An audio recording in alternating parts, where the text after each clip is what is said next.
Last episode got messy fast. Faith, cheating, money, excuses. We're not easing in, we're cannonballing into dysfunction. Oh, hey!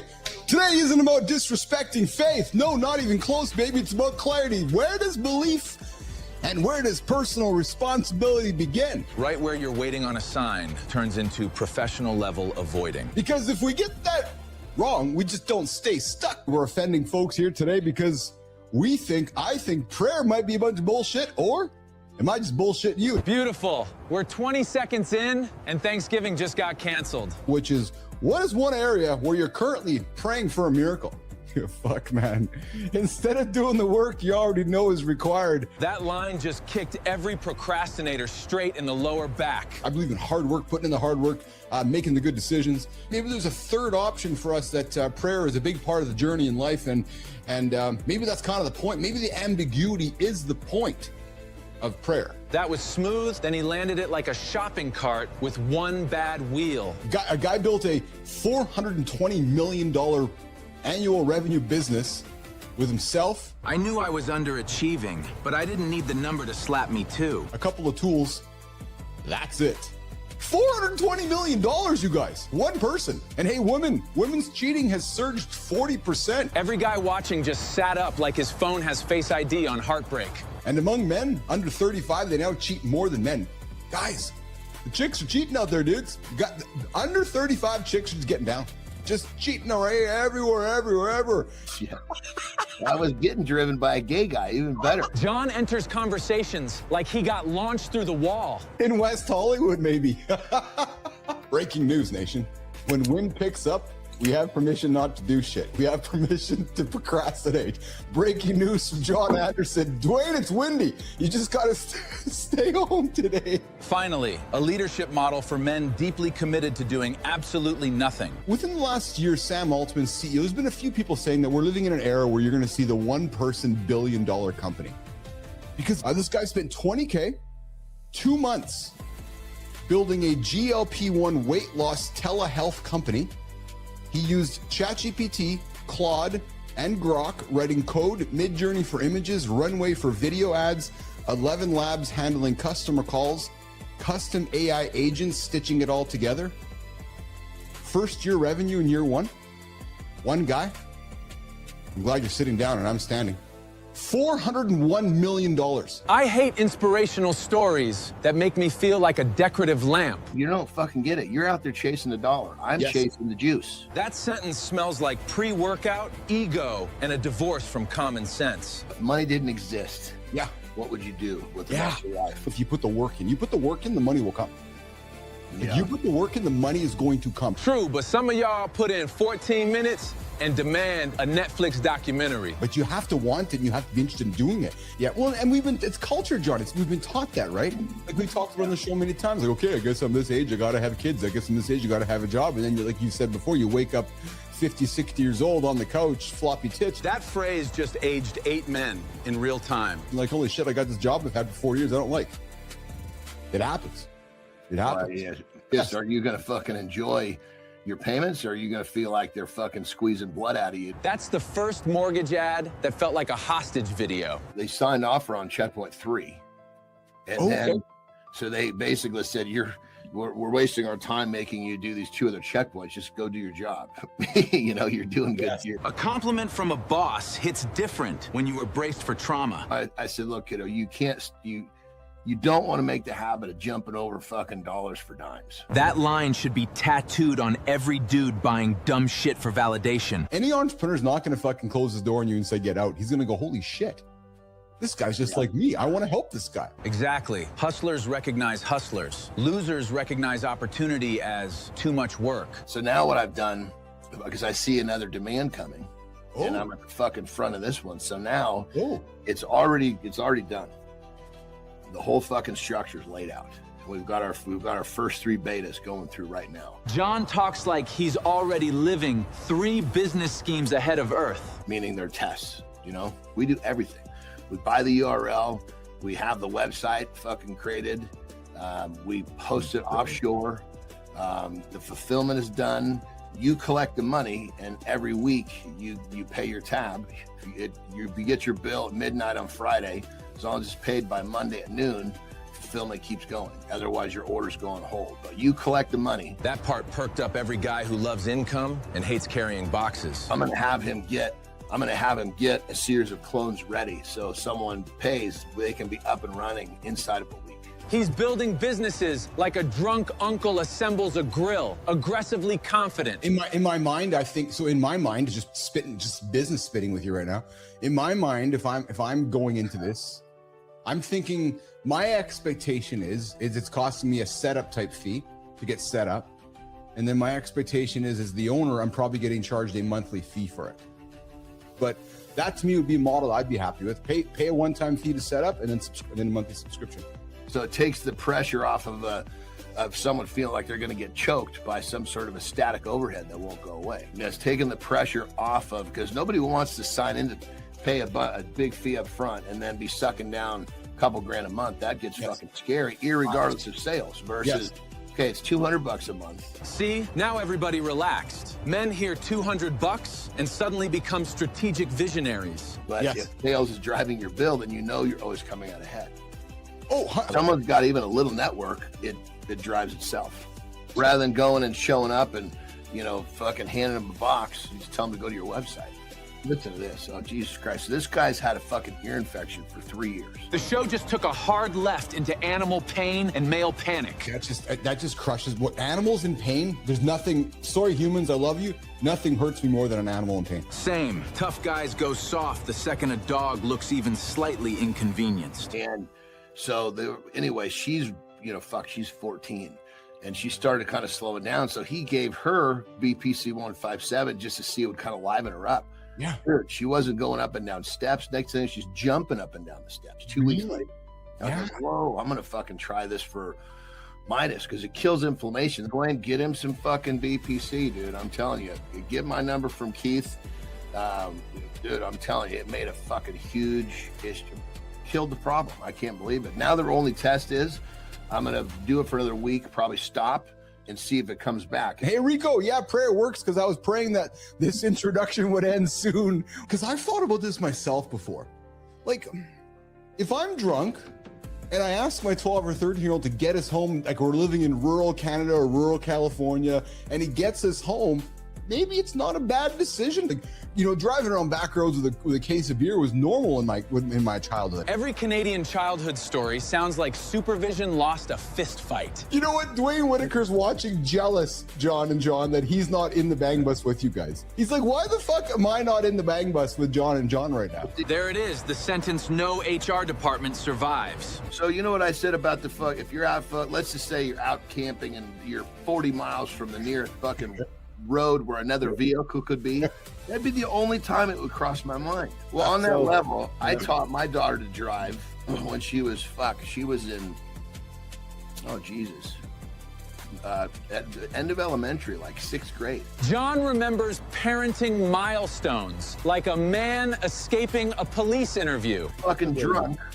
and it was in the middle of the fucking night, and it was in a neighborhood where there was very little there's no through traffic. But now that I've seen 2 of them, like with Timberlake and Woods, like these things are legit, man. They ask you to do this shit that if you're pissed or you're high, it's not working for you, is it? Like it's not working out. He's on his phone and the cop's like, hey, can you come over here we can talk to you? He's like, I'm just talking to the president. That is drunk confidence Hall of Fame material. Laughs. It's like, what? I think it's men being insecure, and I think it's men being insecure and just wanting to keep tabs on their wives or their partners. I don't like it. I think it's bullshit. That app would have me driving normal just out of spite. All you're doing is making that worse. Oh, I got to text Cole because he's driving too fast. It's like, what? So that kind of bugged me too. I'll be honest. I was like, what the fuck? Like, because he says, well, yeah, I see him on the app and it's tracking. He says, check this out. 70-year-old woman. She takes her first ever leap off of the cliff in Moab. Meanwhile, 34-year-olds need 2 friends and a podcast to try sushi. Good morning, everybody. Hanging out with Keith John and Dr. John Petrocelli this morning at Mornings Lab with Keith John and friends. We're going to get into a conversation coming up in a few minutes here on prayer fixing all problems. Is it BS or no BS? It's so fucking simple. Yeah, how are you fucking?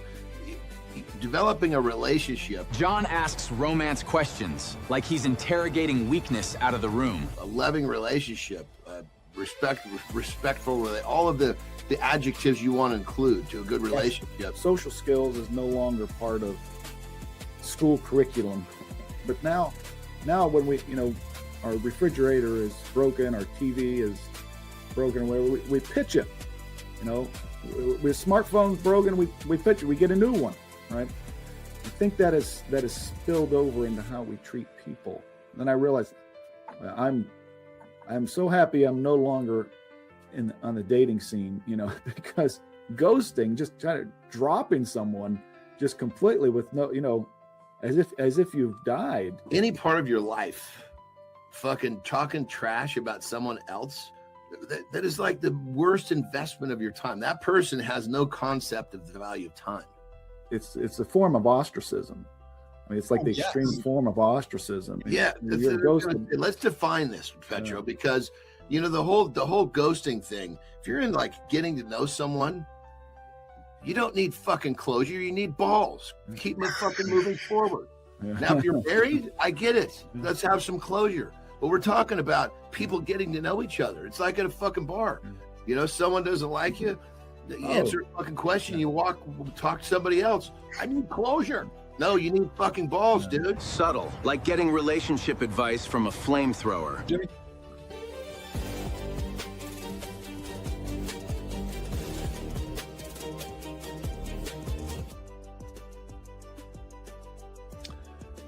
This is going to be the shortest, sweetest lifestyle tip ever. So whoever's got a hold of fucking buttons, get your finger ready. Wake the fuck up, stand the fuck up, and take some goddamn action. That wasn't a lifestyle tip. That was a home invasion for your excuses. Rock and roll.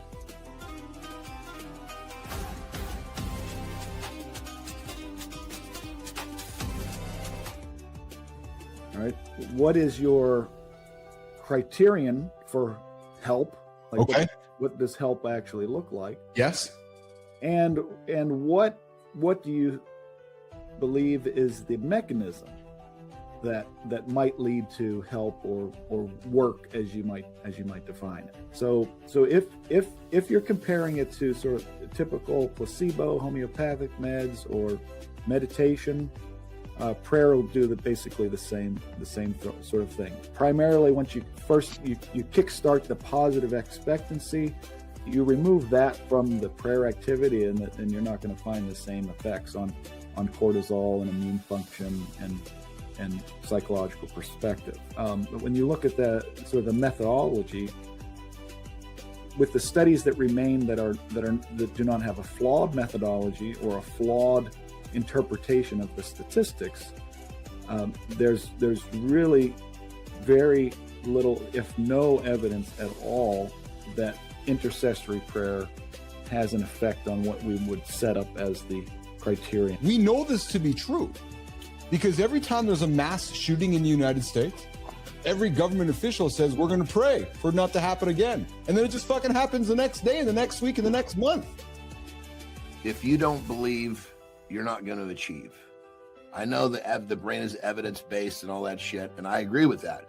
Very helpful, but there's that starting moment where you just got to have that fucking, like, my blessing was I was just dumb enough to believe that I could.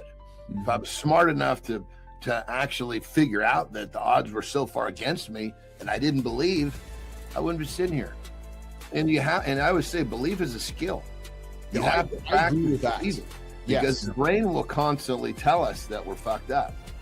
Okay, so you have to constantly practice believing. The brain is always pushing against us somehow, some way. But you got to catch it. You got to fucking believe otherwise. And all of a sudden, a different set of the brain cascades a different set of chemicals on us.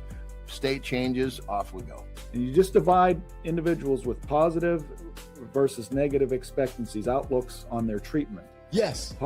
Those with positive expectancies, believing that they're going to recover, they live longer, they have fewer complications, they have more positive outlooks, that lead to these things. Absolutely. There's very little, statistically, there's very little that any other variables can explain any of the variation, because positive expectancies carry so much of the variation explained in the model. So absolutely, positive expectancies or believing in a desirable outcome has an important impact. If you call it belief or confidence, or just my outlook, whatever you want to call it, or I've been praying about it, that if you remove the positive expectancy, all of these things sort of go away. And what one man can do, another can do. That's enough evidence for me. So what the controversial outcome of the study was that when you look within, so there was no difference, there was no significant difference between those being prayed for versus those not being prayed for. But when you looked in the two groups of those that were being prayed for, the group that knew they were being prayed for actually had about almost 10% more complications after the surgery. That's not only counterintuitive, but it's sort of counter to the expectations that prayer has a positive impact. So it's actually better if you believe that prayer is going to have an impact in a positive direction. It's actually better to not know that you're being prayed for through intercessory prayer. But there's a tendency to, if there's an effort to try to change the situation through things like prayer or meditation or a sugar pill, placebo, there's a tendency then to attribute that improvement to what happened before that. How about fucking invest that energy into yourself, into your own belief, and have much better control of your outcome? Yeah. Sometimes when somebody asks you to do something, like let's say you're gonna hire me to be your marketing specialist for your peptides business, whatever, and I said, well, let me pray about that. That's another way of saying no. Retro, click. Let's be honest though, how many fucking jobs are really about security?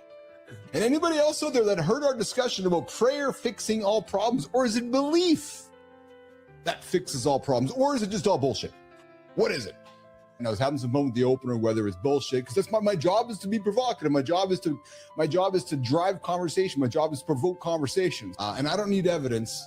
The evidence for me is getting up, putting the work in, putting the time in, and then seeing the results. Whether they're the right results or the wrong results, that's the evidence for me. Rico, I believe God has the power to make change. If you're going to judge me for one thing I've said, then you haven't spent enough time listening to everything I've said.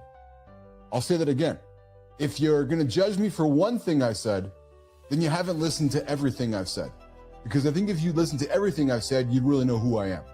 Guys, discipline starts where negotiation ends. There it is. The part everybody loves until it applies to their snooze button. Because most people do not fail because they do not know what to do. They fail because they keep reopening the decisions that should already be made.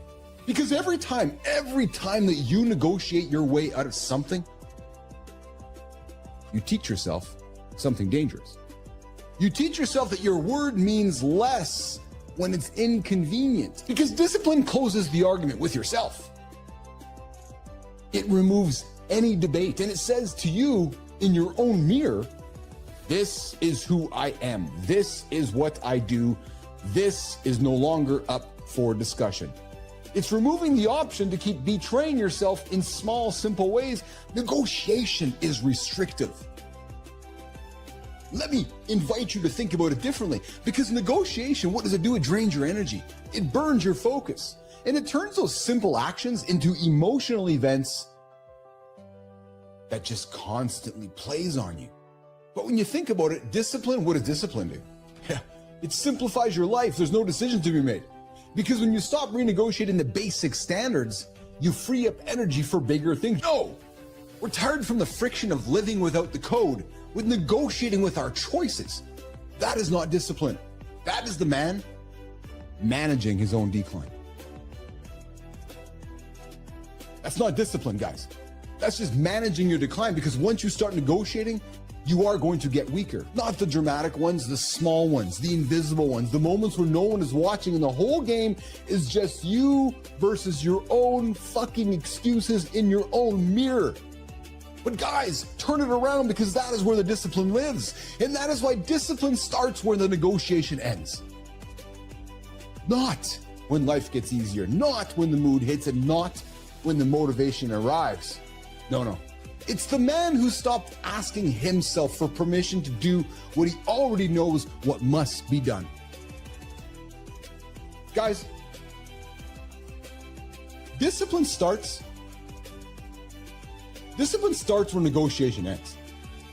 Stop negotiating with yourself. And the life that you want will begin the moment that your excuses stop getting your vote. That's the real. Full show is up next, and your excuses already look nervous.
Nothing exposes a man faster than success. It hits quick, no warning, because the minute life starts clapping for you, your ego starts acting like it owns the building. Today we're talking about what happens when high-achieving men get too successful to be questioned. Too isolated to be honest, and too proud to admit the wheels are already coming off. Stick around, because we're cracking open the accountability crisis and the lies men tell themselves at the top. Only on Mornings in the Lab with Keith, John, and friends. Let's go!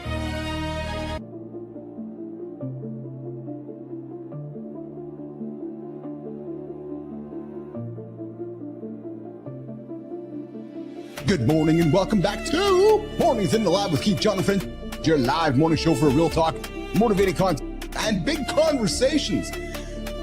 Come hit the like, come hit the subscribe, and come jump into the comments. Come check into the show. Come say hello. Mornings.live over on the Mornings in the Lab Live Network. Get up, build a streak, and show us your proof that you are up.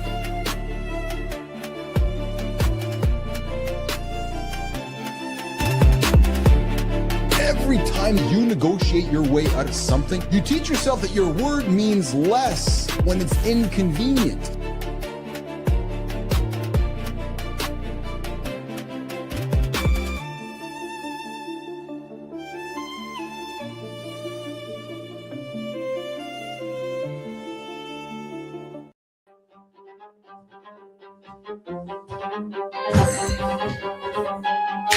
Today, we're going to get into the truth, the pressure, and some self-audit that can save a man before ego turns achievement into sabotage. Hey, but first, welcome back to Mornings in the Lab with Keith, John, and Friends, your live morning show for real talk, motivating content, and some reckless honesty, and some entertaining conversation that'll help you start your day with a little bit of swagger, a little bit of momentum, some laughter, and a big kick in the ass. This is your daily reminder, guys. This is an R-rated experience. Sometimes it becomes X-rated.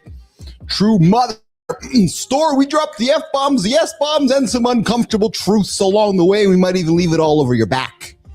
Yeah, might all over your belly. That too. Hey, and the occasional verbal folding chair that were thrown at you along the way. Good morning, Rico. What is shaking, Rico? Good to have you in the chair this morning. If there are some kids nearby, I know there's no kids near you by, Rico, but if there are kids nearby, somebody right now, kids, I ask you to remove the parents.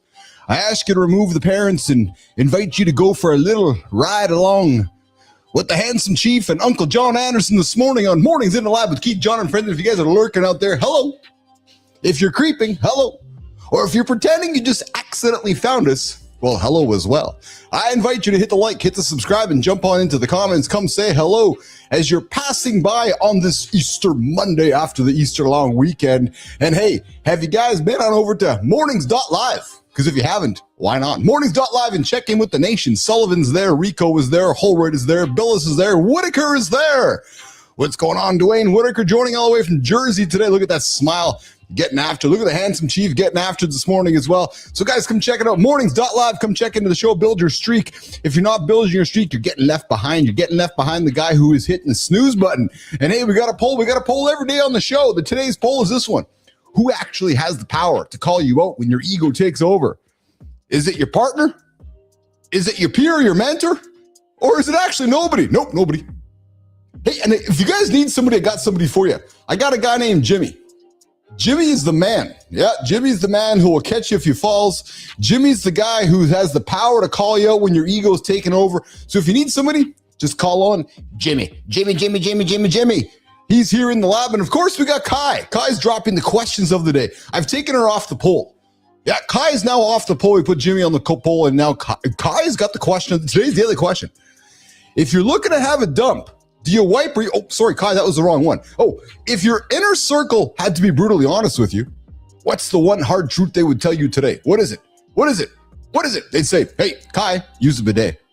Yeah, they'd say, wash your ass, use a bidet, stop using the toilet paper. That's exactly what they say. So here's the big question. If your inner circle had to be brutally honest, what is the one hard truth they would tell you today? And for all my snoozers out there, Jimmy, how much time are they behind? Today, you are 864 minutes behind the guy who got up.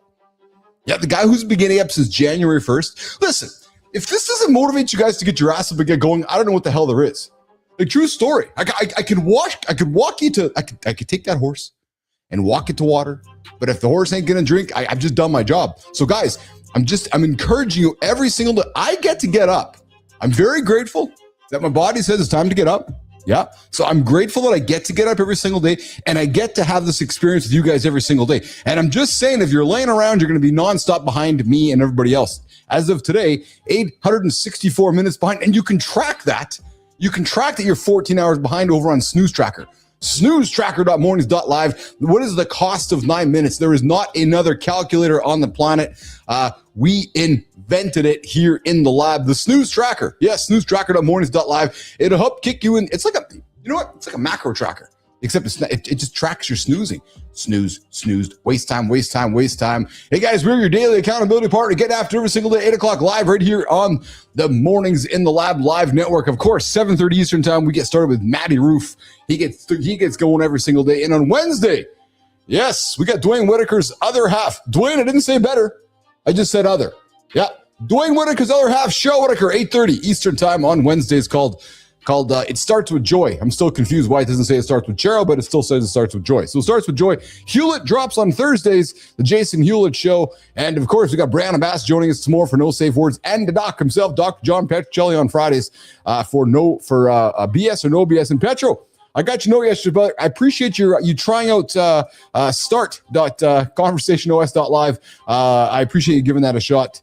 Yes, start.conversationos.live. No, Petro, you are somebody. You are my somebody, Petro. You are a good friend. You're a brother, and you're somebody who I have lots of admiration and love for. Petro, I see you out there, brother. Thanks for hanging out with me today. We're gonna get you a show there on that network thing that I'm building. Hey guys, what's ahead on the show? A bunch of crazy stuff. Yeah, a bunch of crazy topics. We had a guest, but the guest politely bumped out of the show here today. Claudia sent me a note last night saying, hey, I got to reschedule. So we are going to have Claudia next Monday on the show. So today you got Keith and Johnny going over a bunch of fun stuff, including Artemis 2, teaching what Artemis 2. Man, so there's some dudes in that rocket ship that are dads. And now I've traveled in my lifetime, and there's been times that I'm like, oh, I got to get home to see my kids, or I've switched my trip or changed my trip or made significant changes to get on an airplane to get home. Well, could you imagine? 230,000 miles away from home. There's no other ride to get home. Like, nope, sorry, you're stuck. We're going to have that conversation. What Artemis 2 teaches about every dad being away and what that's like along the way. All right. Oh, I got an I Need a Hero thing, man. This Domino's guy, buying his customers stuff out of his pocket. That just doesn't happen. It just actually does not happen. So I had to shine the light on him. No. And hey, I've always prided myself on calling it like I see it. Well, dude, I got to say this out loud. You guys see the guy with orange hair's tweet yesterday? Come on. Power plant day? Come on. Come on. Like, we've I was going to use the word respect, but it doesn't even matter, actually. So, yeah, it just today could be an interesting day in the world. We'll just leave it at that. Today could be an interesting day in the world, and that day starts right now with something that we call, hey, Holroyd. What do we call it? Hey, Cheryl, I see you there too. Holroyd, you know what we call it? We call it the morning loop. Good morning, nation. Friday sounded like a confession tape with sponsorships. The big dog slapped the van. Chief climbed in. The bullshit professor blessed the nonsense. At that point, I assumed pants and dignity were both in danger. Nope. Gym stopped. 5 grown men hopped out like testosterone had an Uber account. Then John spotted me from behind like a man who'd done this in 3 past lives. So yes, it looked filthy, but the only pounding was reps and bad knees. Thanks, big dog. Chief, let's start the morning loop.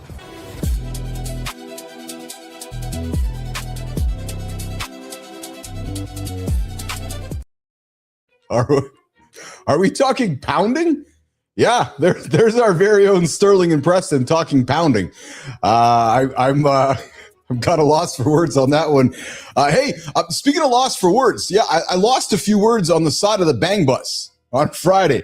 If you missed Friday's episode, I think we may have reached a high point in the history of our show when the bang bus made an appearance, courtesy of producer Jimmy, and apparently maybe with some ideas from Neiman. Yeah, Neiman might have just been tossing ideas to Jimmy. But what makes me really curious, though, is who had the idea of the actual bang bus itself? Like, was it Neiman? Was it Kai? Was it Jim? Like, who knows about the bang bus? Yeah, well, apparently producer Jimmy did, because Keith and Johnny and Petro were cruising on the bang bus last week and getting us to our destinations last Friday here on Mornings in the Lab with Keith, John, and Friends. So if you don't know what I'm talking about and you don't know what the bang bus is, well, I would invite you to hit the old Googles, and you might just quickly find out what the bang bus is, because that's how Keith and John were cruising around on Friday. All right, Arnold's son, he dominates the classic. And we forgot. I sent Whitaker a text on Friday, Jimmy, and I said, dude, sorry, there was no room in the bang bus for you. So we just had no room for Whitaker. Maybe one day, Petro and Whitaker and Billis and Anderson will get into the bang bike. Maybe we can get on the bang bike, Jimmy, instead of the bang bus. All right, well, listen, enough from me farting around. I see there's a young man over there looking pretty jacked today, and I think he's joining us all the way from Mexico. Jimmy, look at him. How's he getting in here today? What the heck?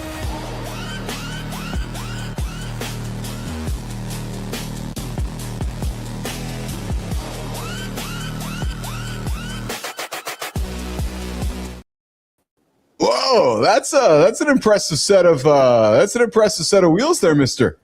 No idea what that was. Neither did I, actually. It looked like a midget mobile, though. Well, I gotta say, at first it looked like it might have been cool. Then it looked like an overgrown golf cart. Yeah, well, we know how much you love your jacked up, souped up golf carts, brother. How are you today from Mexico? Good. How are you doing? I'm awesome. Actually, I beat my alarm today. I don't know why, because I wasn't in bed too terribly early. Maybe because I got a lot of excitement and I was just ready to get going. You know how you have those days sometimes you're just ready to go. That was my day today. Sometimes you sleep more efficiently.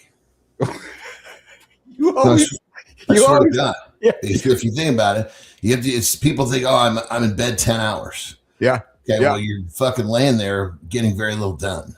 Be in bed 7 hours and sleep efficiently. Yes. And get up and kick ass. Yes. Good morning, Juan. So how would you define sleeping? I would say, why do you giggle? I was going to say, but now you're asking. Okay. Well, because I was going to say, because you always have a definition or explanation. I love it. You're never lost for words. So how would you determine? Because I see things a little, just one layer deeper. You know, the surface. I've been doing this for fucking Jesus Christ. Yes. 40 years. Yes. You know, so I'm just a little distracted, dude. Your stash is looking pretty solid today. Yeah, it's all in the curve. If you can't curve it right, it doesn't work. I know, because I've been watching it come to life in the last week or so. It's got a nice. You got to keep this. Without this, you got nothing. Yeah, you get a nice dark shade to it comparatively to the cheeks. And the crazy part is that's just it's dark on my stash. Yeah. So if it was gray, you wouldn't even see it. Wow, that's impressive. I'm telling you, man, it's quite impressive. But let's go back to sleeping, though. So what determines whether you're going to get an efficient sleep? Is it like, do you think? Wait a minute, hold on. Doesn't your watch tell you all this? Why are you asking me? Come on, man. What are you doing? Your watch should know. Your watch knows better than I do. I didn't capture it. I captured it in my brain. Reading my coffee, having my cup of coffee, reading the news today.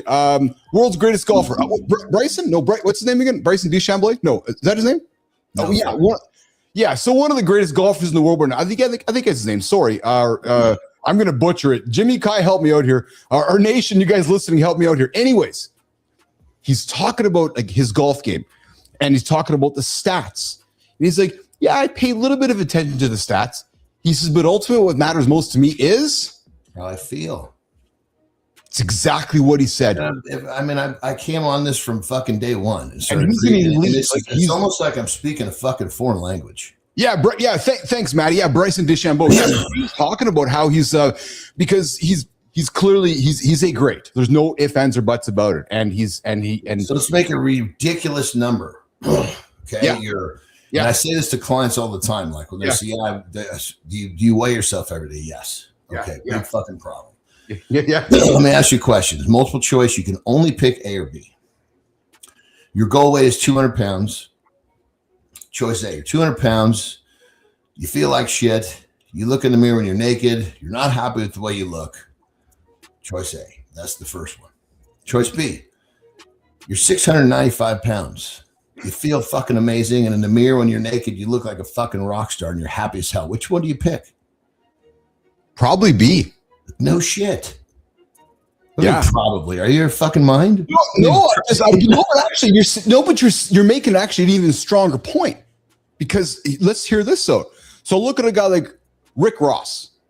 Rick Ross is not a svelte, jacked dude like you. He's a big motherfucker. He may have made some decisions in his life that have accumulated to some body weight and girth, but he looks like he's a pretty happy motherfucker.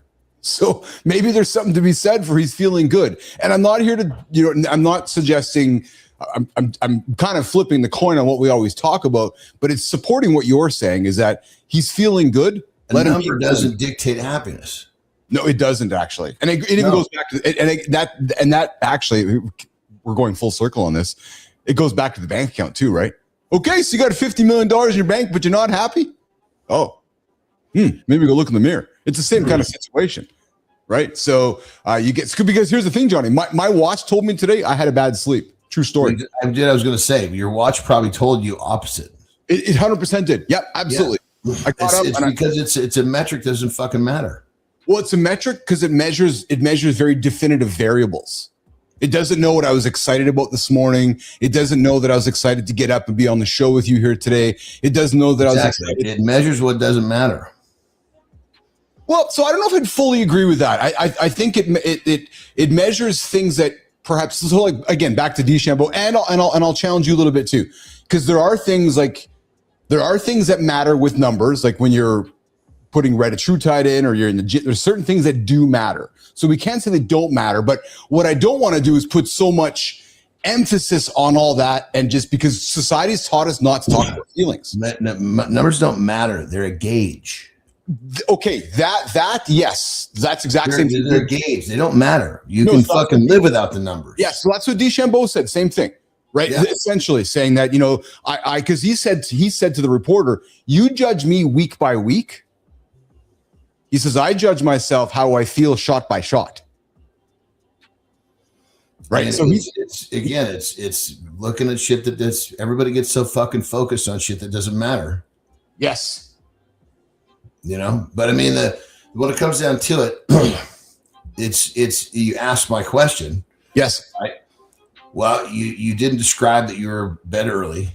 You didn't describe anything. Nope. You're right. Out of the ordinary. You described getting up and feeling fucking great. Yes. And at the end of the day, isn't that all that matters?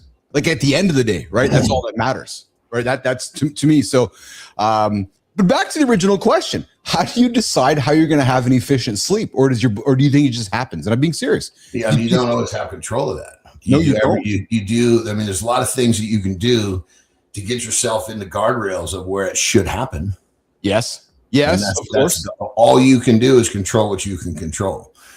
Let's say that you're so in control of the variables that you're getting great sleep 95% of the time. Yes. And then, the fucking earthquake comes and sets off all the fucking alarms in the neighborhood, and you woke up, you have no control over that. Well, there you go. So you control what you can control, and you have peace in that, which is a huge part of sleeping. Yes. Most people try to go to sleep, I should say. They're all fucked up about shit they can't control. There's been times, I guarantee you, and I'm going to think you as well. See you later, Maddie. You travel safe, brother. I know you got some big travels today. Congratulations on the family accomplishments with Meryl there, Maddie.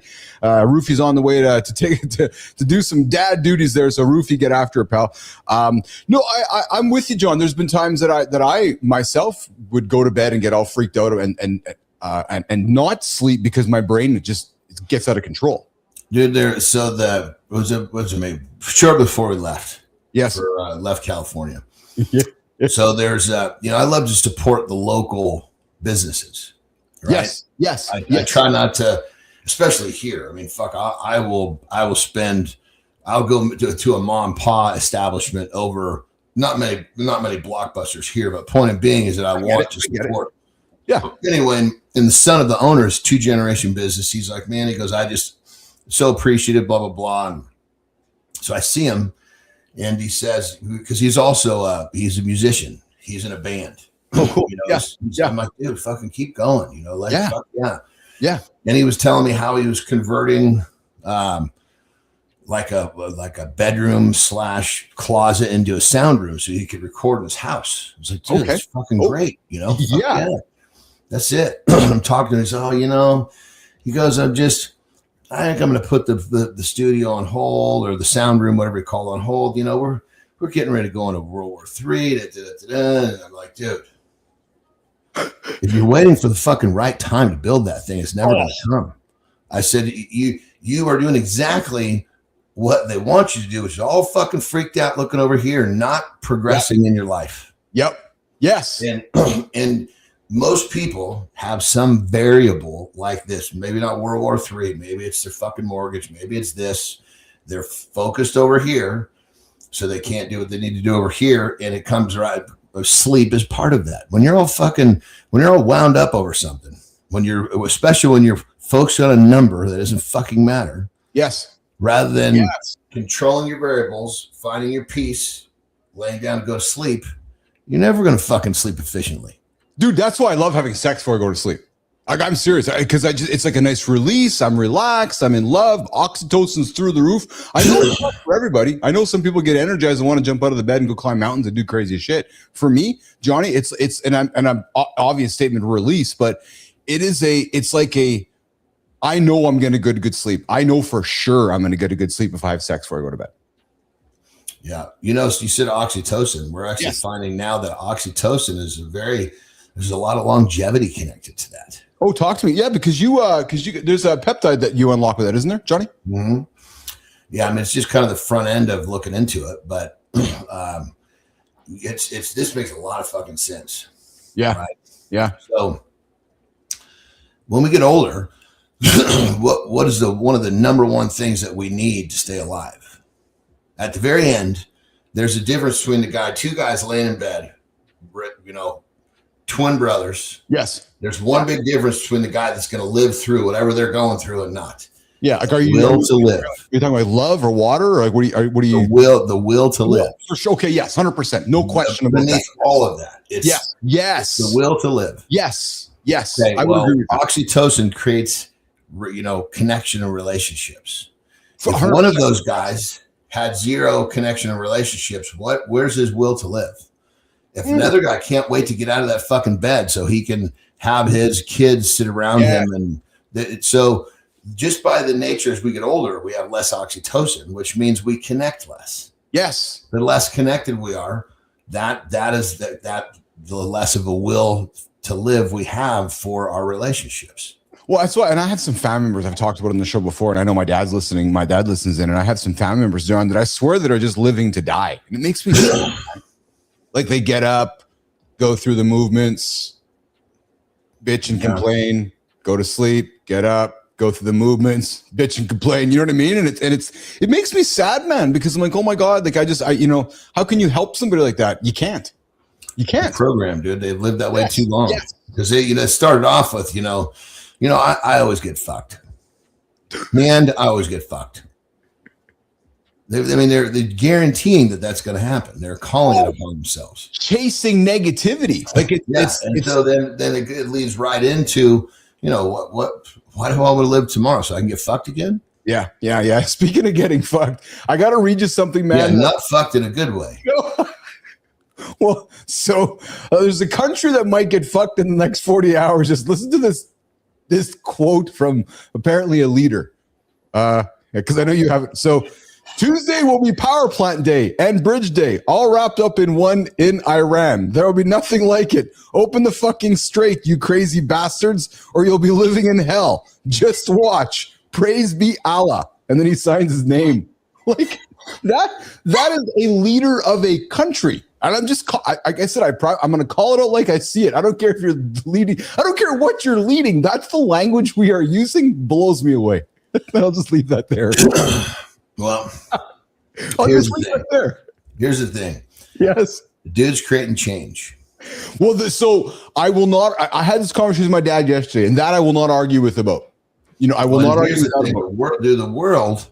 Yep. Is in what I would consider a chaos period. Yeah, 100%. Chaos period. Yeah. It basically is right before everything breaks apart, and as everything breaks apart, all of these puzzle pieces are laying here. Yep. And they find a way back together, but it's not like this. 100%. It's like this, or however. Yep. Or as you do, like this. Yeah. Yes. Yes. But the point of being is that somebody has to break it all apart. Because until it completely breaks, it will never. I don't like to almost use the word hate. I know. Yeah. I don't like to use the absolutes. Yes. I don't like to say never, always, because it's not. Well, not staying open to possibility, but the idea that it's going to fit itself back together before it breaks apart is very, very slim. We've been talking about it because Ray Dalio, because we both read him and follow him have been talking about this happening, and every great empire has to fall to rebuild again. And go back to the bottom of the rung and start climbing. It's true. Just think about this for a second, right? So India used to be at the top of the food chain. Fuck, man. So now these poor bastards are running around like rats working for fucking peanuts. Right. So it's easy to see when you step back how the world's changing. AI, robotics, chasing energy, so of course it's all going to shuffle around. And I had this conversation at my house at my parents yesterday for Easter, Johnny, and my dad was saying, he kind of phrased it where I think it was, somebody's just not showing any respect. I said, I don't disagree with that. I said, however, what I do agree with is every now and then, sometimes in order for change to happen, somebody has to go first. And sometimes we don't like that. And maybe we don't agree with how that change is happening. But as I've said, you've heard me say it before, I like when decisions are made. At least the decision was me made, right? So okay, we're going to go and make a bunch of mess on that part of the world. Now, all of a sudden, 40 countries are like, okay, I guess we got to step up because somebody went first. Nobody liked it, but nobody else wanted to do it. So think like this, not trying to defend any situation. Yeah, I know, But you've got two, I'm not even using names. Yes. We could easily think of two amazing coaches / leaders that have changed more lives than ever. And I bet you we could think of two that have the same class of achievement category, whatever you call it. One of them, there's two of them. Yep. One of them cussed like a fucking truck driver. The other one never said a foul word. Is there a huge difference between how they get the job done? Is their language really the thing? Well, he's just not a good coach. He cusses. Hey, if the job gets done, the job gets done. That's my point. So if you got to if you're cussing like a goddamn truck driver to get the job done, we've had a whole series of leaders that didn't curse. How will that work?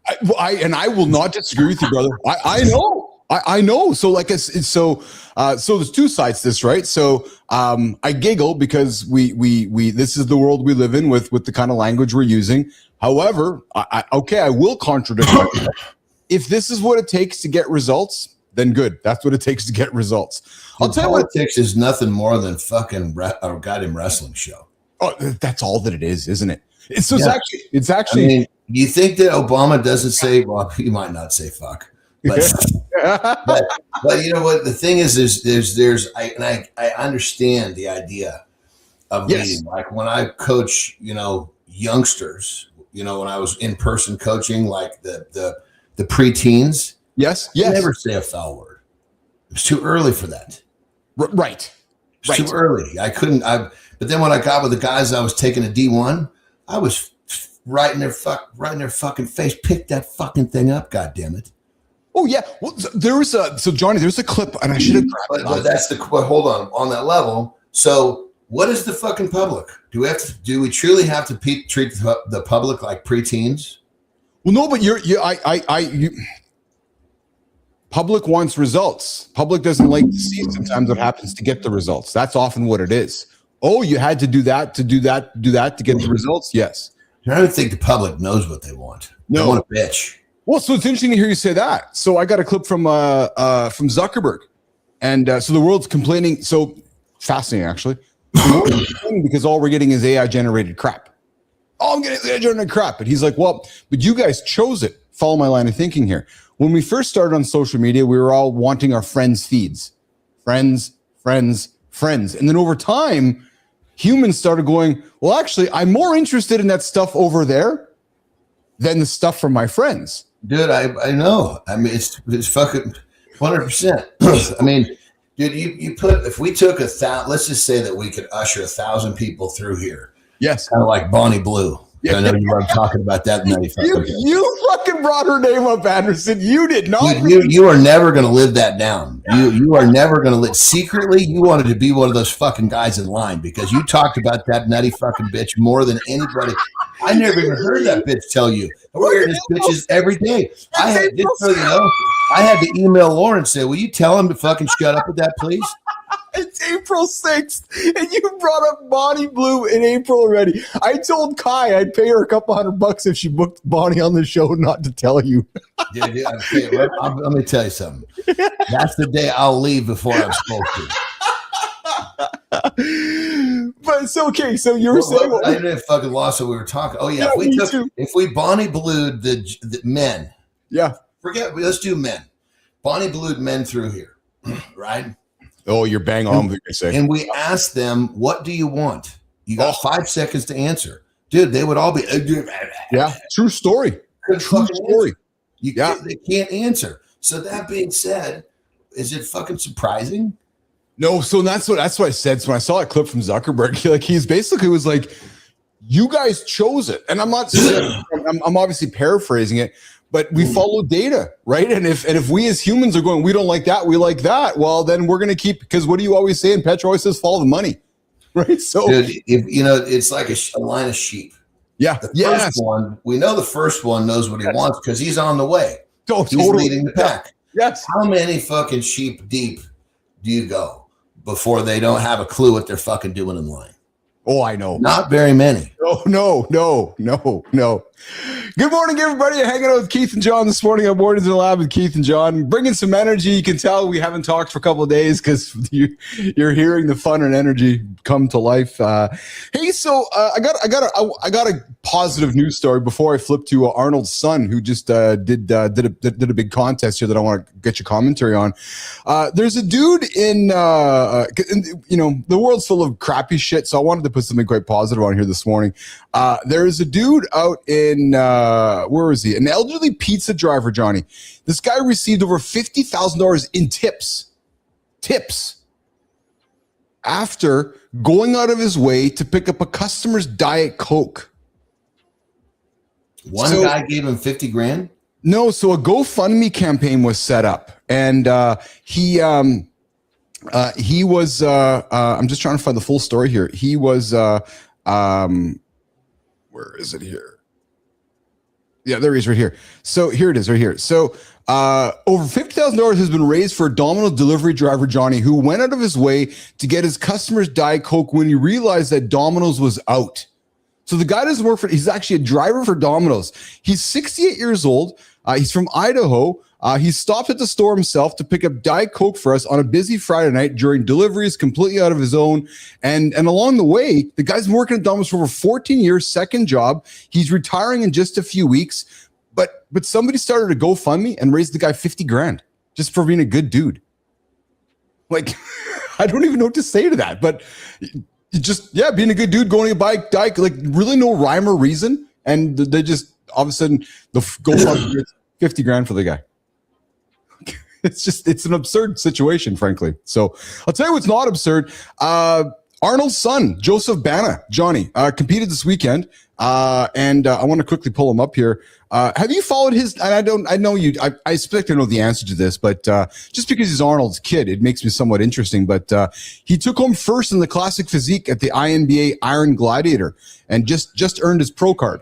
So I don't know if Jimmy, if you have the video of the guy, but if we can find it, we can throw him up here. But there's Bana there. He just competed this weekend, and I got to think, being the son of I got to think this, Johnny, being the son of Arnold as itself brings an entire bunch of baggage, right? You're actually the son of the world's greatest bodybuilder. I think in living in the bodybuilding world, I'm not seeing the baggage, dude.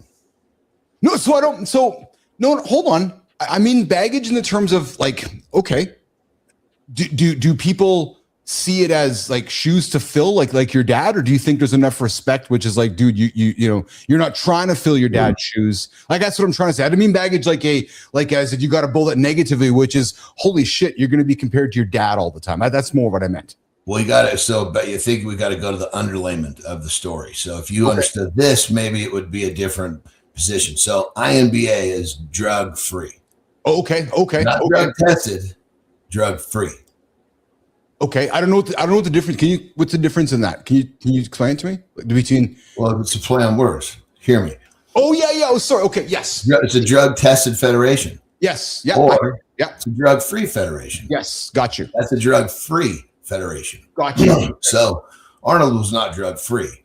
So he's competing in a different world. Yes. Right. So there's really no comparison. Not at all, actually. Not at all.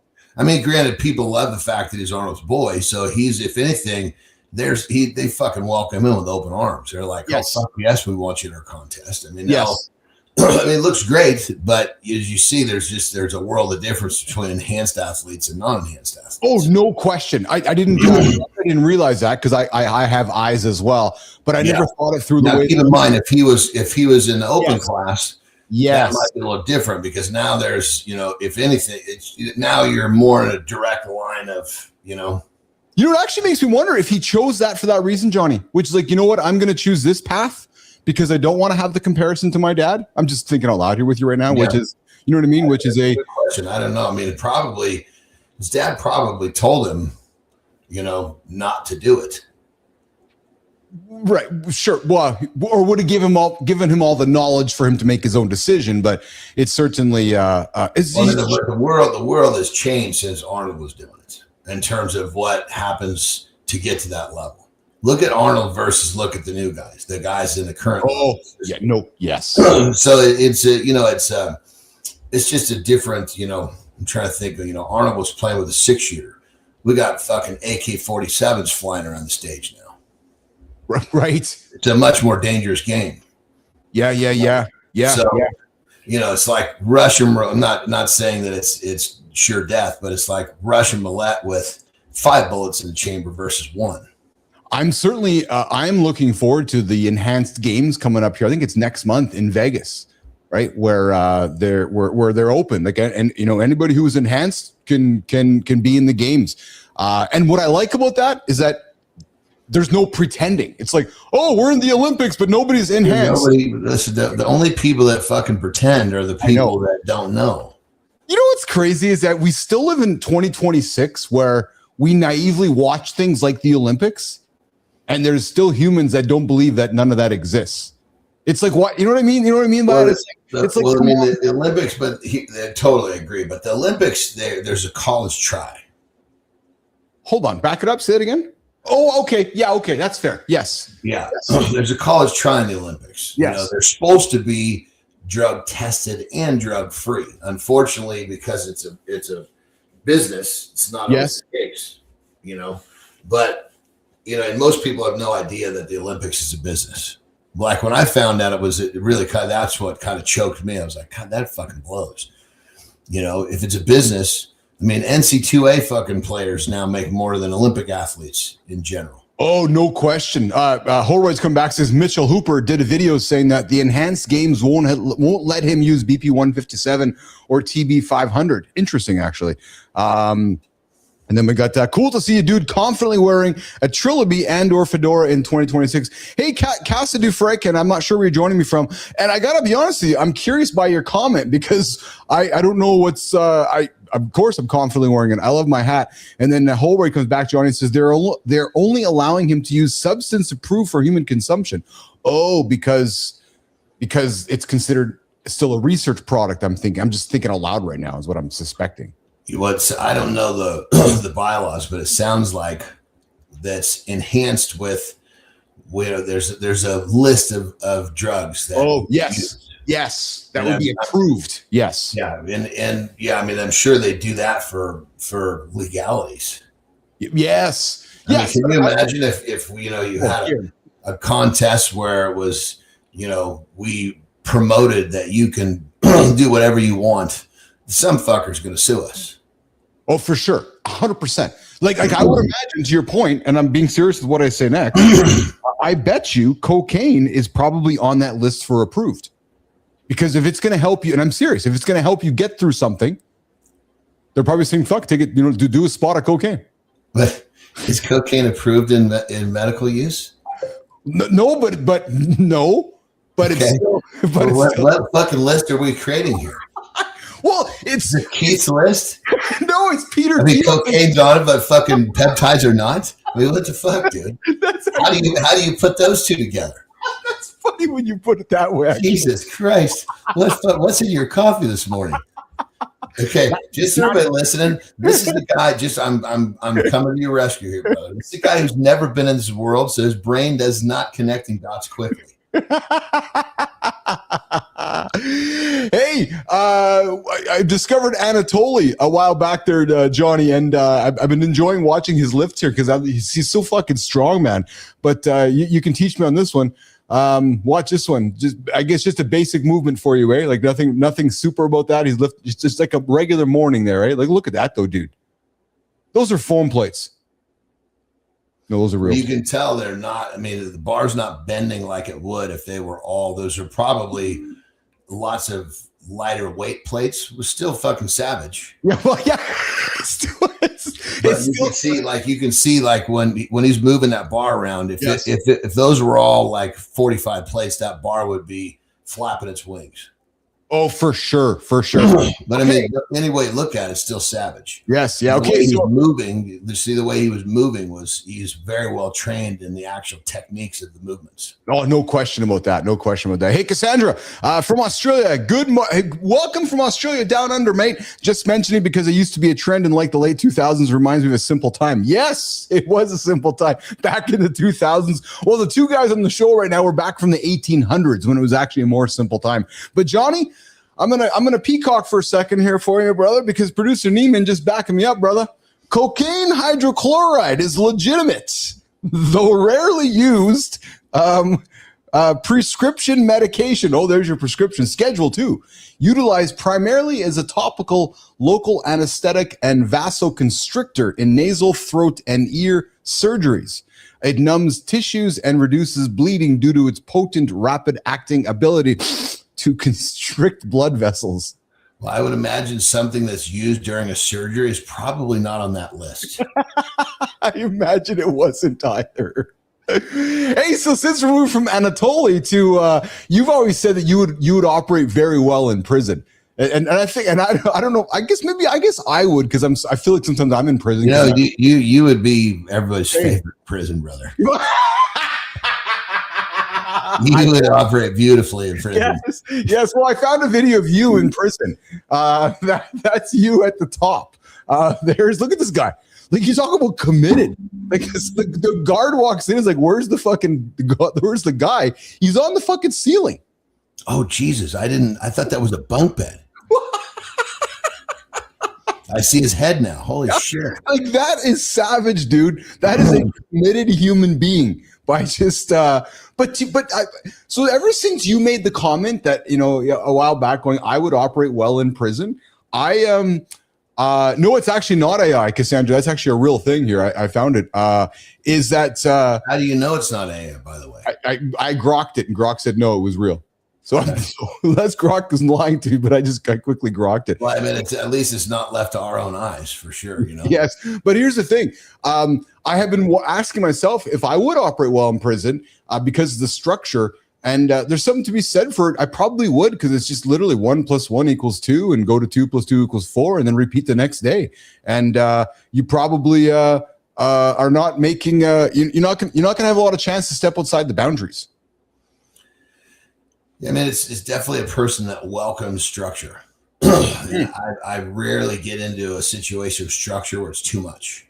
Yes. When COVID hit, of course it was stressful because, it was the uncertainty of what was going on. But like in my household, we're all fucking, trapped in there.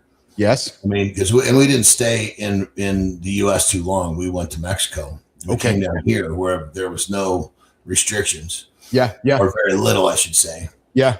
But I mean, it was in the house, everybody was fucking losing their minds. I was just like, this is like another fucking day. So it's funny, man, because I was the same way. The part I didn't like was I had to pull the fucking cars out of the garage so I could set up. It's at that point where in Northern California, I didn't have a gym set up standalone. I had a gym, but I had to move at least a car out of the garage to get the space I needed. That was the only part that was a bitch for me. When you reflect upon that time, were you miserable about all the fucking rules that kept dropping, or were you just I didn't know you back then, so were you just bobbing and weaving, or were you what was kind of going on with you? I was more in the mode of keeping sanity amongst my ladies because they were all having trouble, especially the middle daughter because she was a senior in high school. Oh yeah, yeah. Yeah, I mean, she came home. Actually, there because there was a senior and a sophomore. They come home like, "Oh, this is great. You know, they're letting us out a week before spring break." Yeah. Oh fuck, that's not good because I had already got a tip. Yes. What was going on? Yes. I had already heard that this was possibly coming down the pipe. Like Taryn actually found out, and I can't reveal my source, but Taryn and I found out about 12 hours before the announcement came out. So we got in 2 separate cars and we fucking drove around and we bought all the food that would like packages of almonds and fucking protein bars, shit that sit on the counter that was, you know what I mean? Because we were thinking like, how long is this going to last? These are foods that we ate anyway. I didn't eat lots of protein bars, but still I knew they would keep. And because we didn't know, all we knew was there was going to be a fucking lockdown and we weren't going to be able to get back to the store often is what we heard. So so we went around and you know, just fucking loaded up 2 cars with stuff. And it was before everybody else was walking around clueless. Right. Yes. Yeah. And anyway, so when the you know, remember when you're senior high school, you just want to go fucking have fun. And it's like all the pressure. And it was, you know, anyway, so she was having the biggest struggle. So it was like probably just keeping, you know, Terry, of course, she was scared. Yeah. But it was for me, I was just kind of I was trying to orchestrate peace is what I was trying to do. Yes. But looking back, I wasn't doing a very good job, but I don't know that there was a way to do a good job in that setting. Laura and I were coming home from Panama in that winter of 19 after just climbing Volcan Baru, and we were in the airports, and on the monitor there was this news happening out of China and talking about like these little things that started you kind of paying attention to. And then as we were flying home back to Canada, you know, the news continued to start accelerating. And then I remember going to the gym and then seeing AJ and saying, oh, Johnny, I'm getting you're a little blurry on the camera here, brother. If you want to just poke your finger to the yeah, there you go. And Cassandra, you're not interrupting, Cassandra. I appreciate your point of view, and I love having you in the comments there, my friend. So keep those comments coming. And so John and we were flying home as that was all happening, and then we just obviously, like you witnessed it come to life. It was stressful around here with my family and Lauren and everything, and it. In many ways, you know, because we live rurally here and outside of Winnipeg, I like being on my own place. I didn't mind not being able to go places. I didn't mind not being part of the big social group of people. When I reflect upon it, though, I don't like how I handled some of the rule taking because I don't like how the government treated us along the way. True story. What do you mean what didn't you like how you handled? Well, I don't like how it became so restrictive over time. And I felt like I was very much living in a communist type society for a point of time there that I found myself, Anderson, following like a follower instead of a leader. And I reflect upon it. I don't know if I would have done things the same this time around. Yeah. I mean, looking back, I think if I would have, my biggest change, I would have just come down here sooner. Okay. Yeah. Okay. But then again, I take that back because it wasn't until I heard that school was not going back for the rest of the year. Yeah. That we came down here. I figured, so I was like, we could just come back if they come to school. But I'm like, what if we go down and they say school's back in, you know, and it's all that, you know, loading up and being ready to go on for months. Yes. And then coming back right away. I was like, let's just give it a little more time. So coming here was probably the best thing that I did for us because, you know, the social distancing was still here, but it's a small town. There's a fucking beach. You go to the fucking beach, there's nobody. You're social distanced just by going outside and doing shit. Yeah. So we're up in Northern California. I mean, Jesus Christ, you go outside and there's somebody standing at the fucking street. Yes. Well, and then we bring the whole vaccine stuff up, right? And let's just call it what it is, right? So I grew up the same era you did. I grew up with the jab. I grew up getting the vaccine. So, you know, it was what I was taught as a belief. So then when the whole situation comes up, you kind of go, okay, well, I guess I'm going to get into the herd of sheep and just be. I don't remember getting a vaccine until COVID. Seriously? Yeah. Not as a young boy?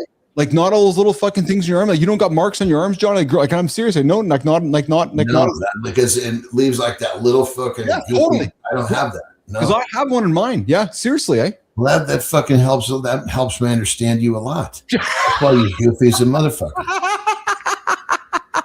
Well, no, but that's my point is that,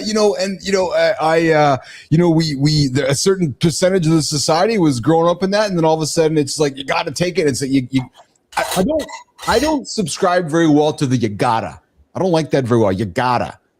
Right. So I don't like when somebody tells me what I gotta do. I want to make the decision myself based on the information that I've received, and I'll make the decision myself. Right. And Cassandra, me too. I got them all too. And I did what I had to do. All I'm saying is that as I reflected upon how I handled it. You never had a choice. It was your parents enforcing it, correct? Yeah, you're right. I would have just done blindly too. Yeah, no, you're bang on. You're bang on. You're absolutely bang on. But as an adult, man, I was avoiding that fucker like the plague. The only reason I got it was because my mom said that she was so on board. She's like, nobody can come see me unless they have it. Yes. Well, so yeah, that's tough. So I just waited till the last fucking minute. That's tough, brother. That's a tough one. And I was like, that's a tough one, man. Honestly, me personally, you fucking give me whatever vaccine you want. I'm not fucking changing. I'll whoop its ass. That thing ain't lived. I got no issues with me. Dude, I wasn't happy about my kids having to get it. I wasn't happy that Terry didn't want it and had to get it, but it was like everybody had their own choice. I'm of the exact same Kool-Aid as you. I want it to function in society. It was like, okay, if you want to function, that's why I don't like the gotta stuff. And I know everybody, like I know Whitaker, I know you're the same way, man. I know you got it like I did and Johnny did. And it was like, it's like if you want it to function in society, and then John, like mom, I had family members too, and my mom's mom, same thing, which is like if you're gonna come visit, you got to get it done. And I'm not here to judge anybody. I'm just here to just reflect. And, we all did what we had to do to get through society. And the interesting thing too, dude, check this out. It was, I believe Tony Robbins was the one who put this study together. Yeah. Right. So he looked at like the last, I want to say 20, maybe 30 years. Right. Yeah. There had been and it was a graph. So you're looking at this huge block of time. Yes. And it was deaths, worldwide deaths. Okay. And it was just slowly fucking trending up.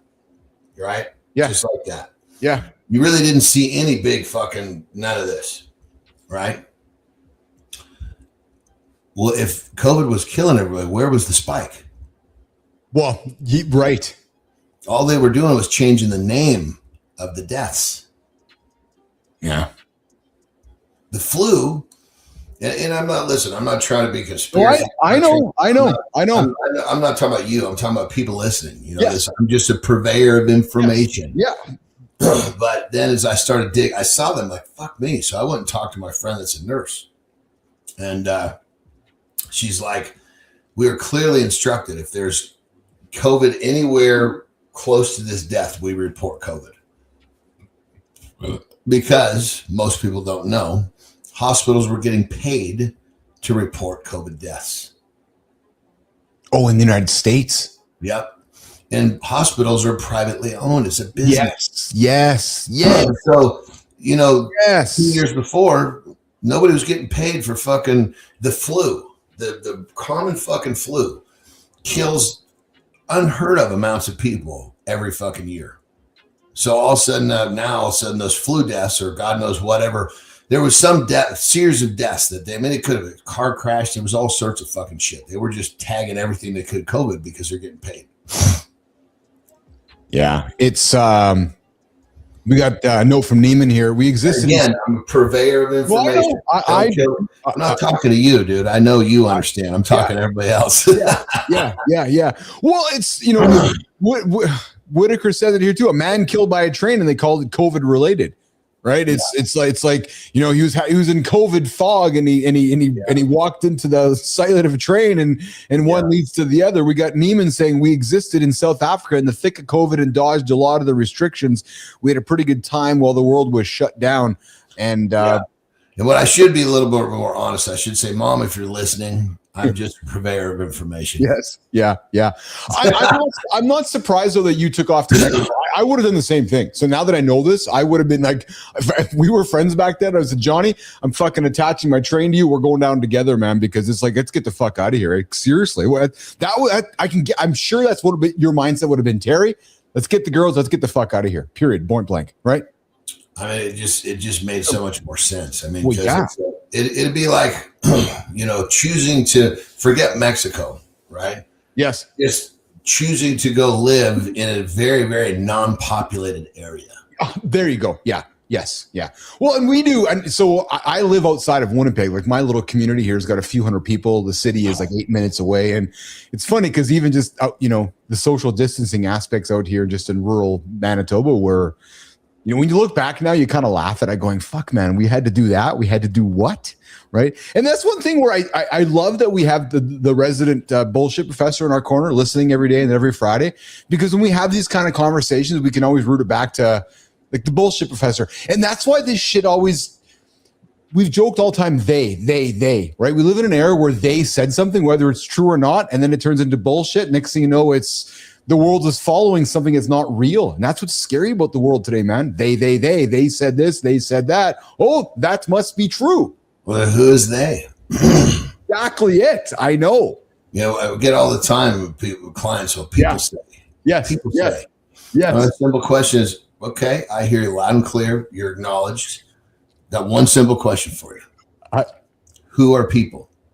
I asked the they question this weekend. I was sitting down with somebody yesterday, and they kept saying they. I said, "Oh, who's they?" Stopped them in their tracks. It was a giggling family member, but you stop somebody quickly because you're asking somebody to be specific.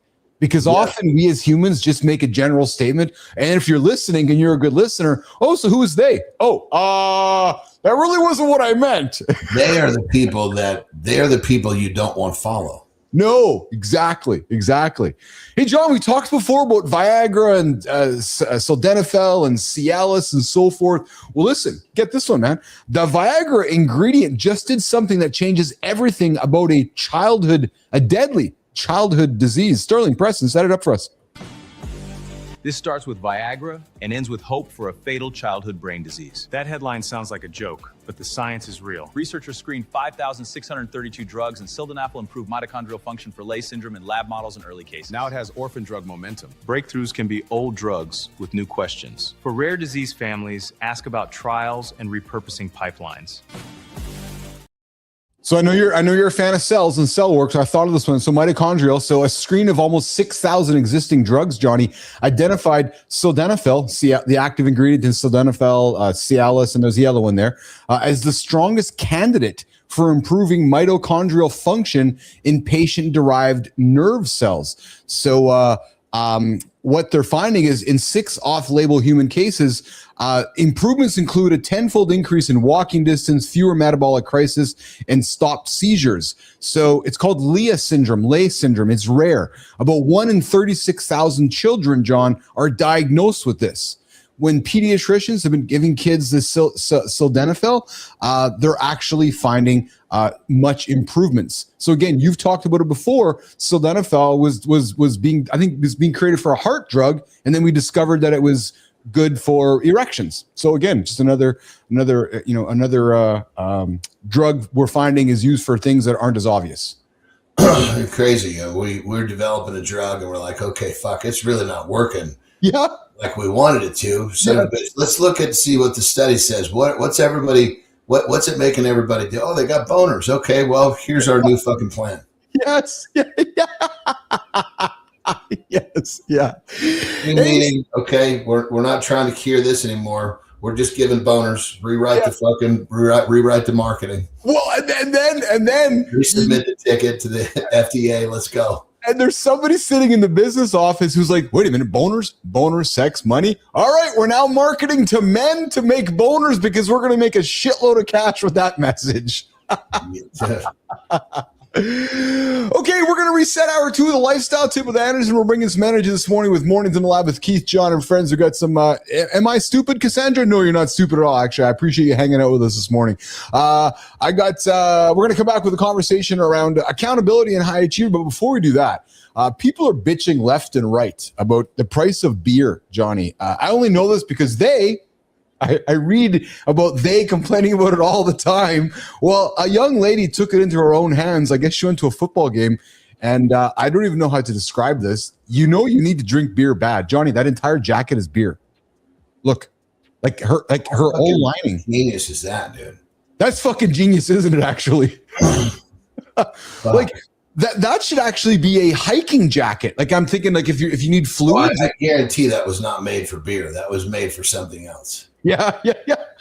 I mean, that's like think about that. That's like, well, I shouldn't say guarantee, but I mean that you could look at that as like some sort of a survival mechanism. Dude, that's brilliant. That's absolutely brilliant. We should get EJ Snyder to get that thing because that's like a survival thing, like you said. You could put anything in there. You could transport anything in there. Yes, that will come out of that fucking little spigot. Yes, absolutely. All right, okay, team. Let's do a lifestyle tip with Anderson. Come back to Mornings in the Lab with Keith, John, and friends. When high achievers fail, why do we knock them down? Lifestyle tip coming up now in the Lab with John Anderson.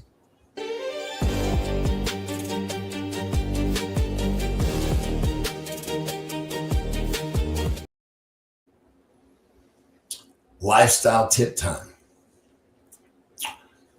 Who are you living your life to please? Are you one of these people who's so worried about what people think? Keith and I were talking about they and people a minute ago. Well, I mean, if they and people are your loved ones, okay, stop listening to this message. But if you're one of these who is so worried about, oh, you know, I'm going to wear this and people are going to say, I'm going to do this and people are going to say, this is like a guaranteed recipe for you not to be happy and get what you want in the world. As soon as you start to live and make your decisions based upon what is important to you rather than what is important to people, your life will change, and it'll change fast.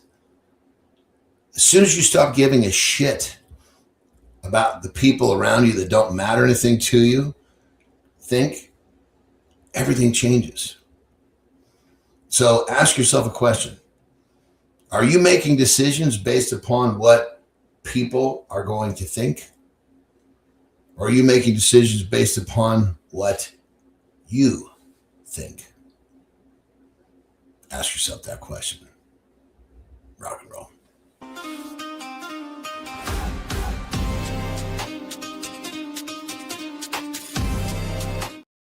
Welcome back to Mornings in the Lab with Keith, John, and friends, the big show where we help men and all humans start the day with some entertaining conversation, a little bit of momentum, some debate, and a lot of positive energy. We get after live. 8 o'clock Eastern time, right here on the Mornings in the Lab Live Network. Come check into mornings.live. And if you have been hanging out in the shadows all morning, well, now's a great time to hit the like, hit the subscribe, and stop acting like you just found us by accident.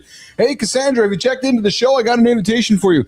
Head on over to mornings.live, www.mornings.live, and come see you can check into the show and show your proof and build a streak. We got this big old live morning show coming up to you from North America, Monday through Friday, live 8 o'clock Eastern time. And I'm sure it's middle of the day tomorrow over in the future, over in Australia with our friend Cassandra. Good morning, Whitaker. Good morning, Petro. Good morning, everybody else out there in the comments. I know good times out there as well. Some bagpipes for you this morning, Charlie. I know you're tuning in there, and I got a lot of thoughts for you coming out to us. All right, welcome back, guys. We're going to dissect a specific observable thought. No, that's coming up a little bit later. All right, listen, Jimmy, let's keep it rolling, man. The deep dive comes up right now. When high achievers fail, what happens next? That conversation begins now on Mornings in the Lab with Keith, John, and friends. Some men get successful and they stop letting anyone check them. It starts small like nobody challenging you anymore. Then the loneliness hits, and you call it focus. The higher you get, the easier it is to only hear agreement. If nobody can tell you no, you start believing your own story. So Keith and John, is success without accountability just isolation with nicer furniture?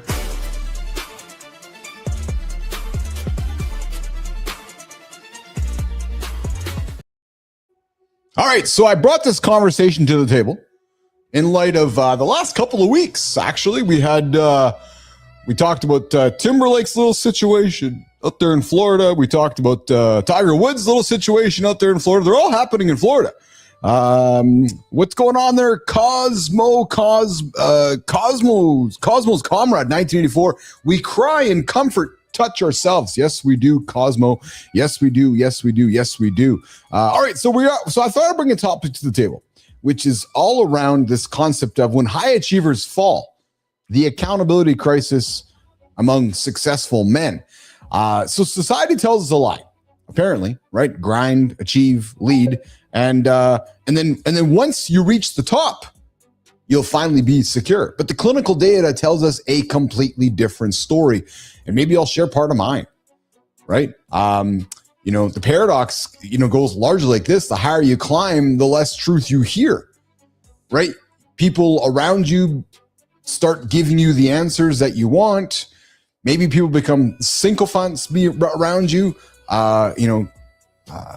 because you become the provider. You're the one cutting the paychecks. You're the one, providing people's livelihoods. And you might become surrounded by these people who depend on you, but nobody who challenges you. So Anderson, as you were coming up through your rise in the gym, building your gym, successful business, did you always have somebody to challenge you? Or when you don't have people to challenge you, you end up in this little fucking universe where you're fucking trapped. Yeah. Because if nobody challenges you, you create the rules of your universe and you end up being, and the worst part about it, and I know a few people like this. Do you? I'm not mentioning any names because I'm not trying to be not nice. These people are fucking, they start losing touch because it's their way or the highway. It's their rules. You step in this house, you step here. This is the way it is. Well, yes, really not the way it is. It's just the way that you fucking enforce it in this miniature little fucking space that you control. Oh, that's interesting the way you put that, actually. Because that's what it is. Yeah, that's exactly what it is, right? Yes. Yeah, that interesting little space that you control. It's usually within the confines of someone's house. Yeah. And then it happens when lots of money, lots of fame, lots of achievement happens. It'll happen to anybody that wants to fucking lock themselves down and have control over their little universe. Johnny, Dr. Tasha Eurich says that 95% of people believe they're self-aware, yet clinical assessments show only 10 to 15%. What do you believe? Do you believe that people think they are aware? Or do you actually think people actually don't think they are aware? I think don't. Well, it's like if you hear someone say they got it figured out, you know how fucking clueless they are. Yeah. When you hear someone say, "Yeah, I'm self-aware." Okay, you're somewhat. You can't speak absolute with these things. No. Well, as soon as you do, you're retarded. The 80% gap is where that destructive behavior breeds, though, because without external accountability, you have this flawed self-perception of yourself leading directly to toxic leadership. That's exactly it. Inside that universe, you create this image. Yes. Only works in that space. And then when you try to enforce that image outside that space, you're a fucking joke. Yeah, well said. The damaged marriage, the alienated children. Yeah. As we're talking, so it's funny because when I put this topic on the table, I wasn't expecting it to go here. I was expecting to go in a different direction, but I'm enjoying this because I know men and women like you do that have been in these situations, right? Yeah. Well, you look at certain relationships. Yes. It's usually the male. Well, I shouldn't say it goes both ways, but one of them has become so dominant and created this rigid set of rules and regulations. Yes. And then the outside world hears about this, like, what the fuck is this? Well, yes. No, this is not the way it works. But in that little universe, in that house, that's the way it works. So if you don't have someone come in and break that shit up, or these people don't get exposed to people that will say how ridiculous it is, it just continues. Yeah, and then the circle closes in, and until anybody challenges it, it just continues to perpetuate itself, and then toxicity, and it's a toxic situation for everybody in that whole relationship, including the person leading it. And again, in many ways, we can bring this to kind of putting a cherry on it. We watched it, in the quote unquote celebrity world with Timberlake's arrest last week, a couple weeks ago, and then Tiger Woods. Right? Is it people's responsibility in their worlds to call them out, or is that just what we accept as when we put people on pedestals, we just let them fall? I mean, I see what you're saying about how the fame and money, all that does is create a bigger universe. Same concept. It's 100% the same concept. Yes. Yeah. Yes. Yeah. So you have to, I don't know, moving around, getting exposed to new things, new people is what keeps that in check. But then you lose control. And if you're all about control, good morning, my baby. But then you lose control. And if you're all about control, you don't want to open up your circle. Yeah. Well, and if you're that much about control, then then you're going to want to stay in that universe. Yes. Yeah. Yeah. Hey, you're a Grant Cardone fan. You like his content. You like what he has to say. I'm not fan. Wrong choice. But I know that you do subscribe to some of the things he talks about, and some of the hard things not to hear what the dude that's been that successful is all about. And I love that. What I love about him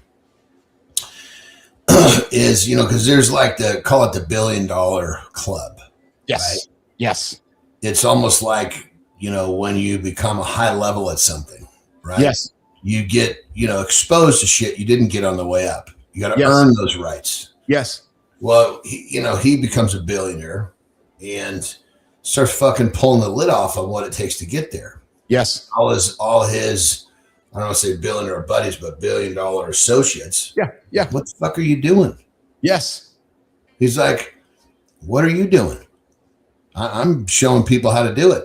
They're like, we don't want to fill this clubhouse up. So the fact that he tries to rip the lid off, yes, I think that's I got a lot of respect for him going against the grain with that. Yeah, I agree. I found a good clip on him that I saved here. I don't expect your team to have this, but he's got a great clip circulating right now on the internets, on the socials.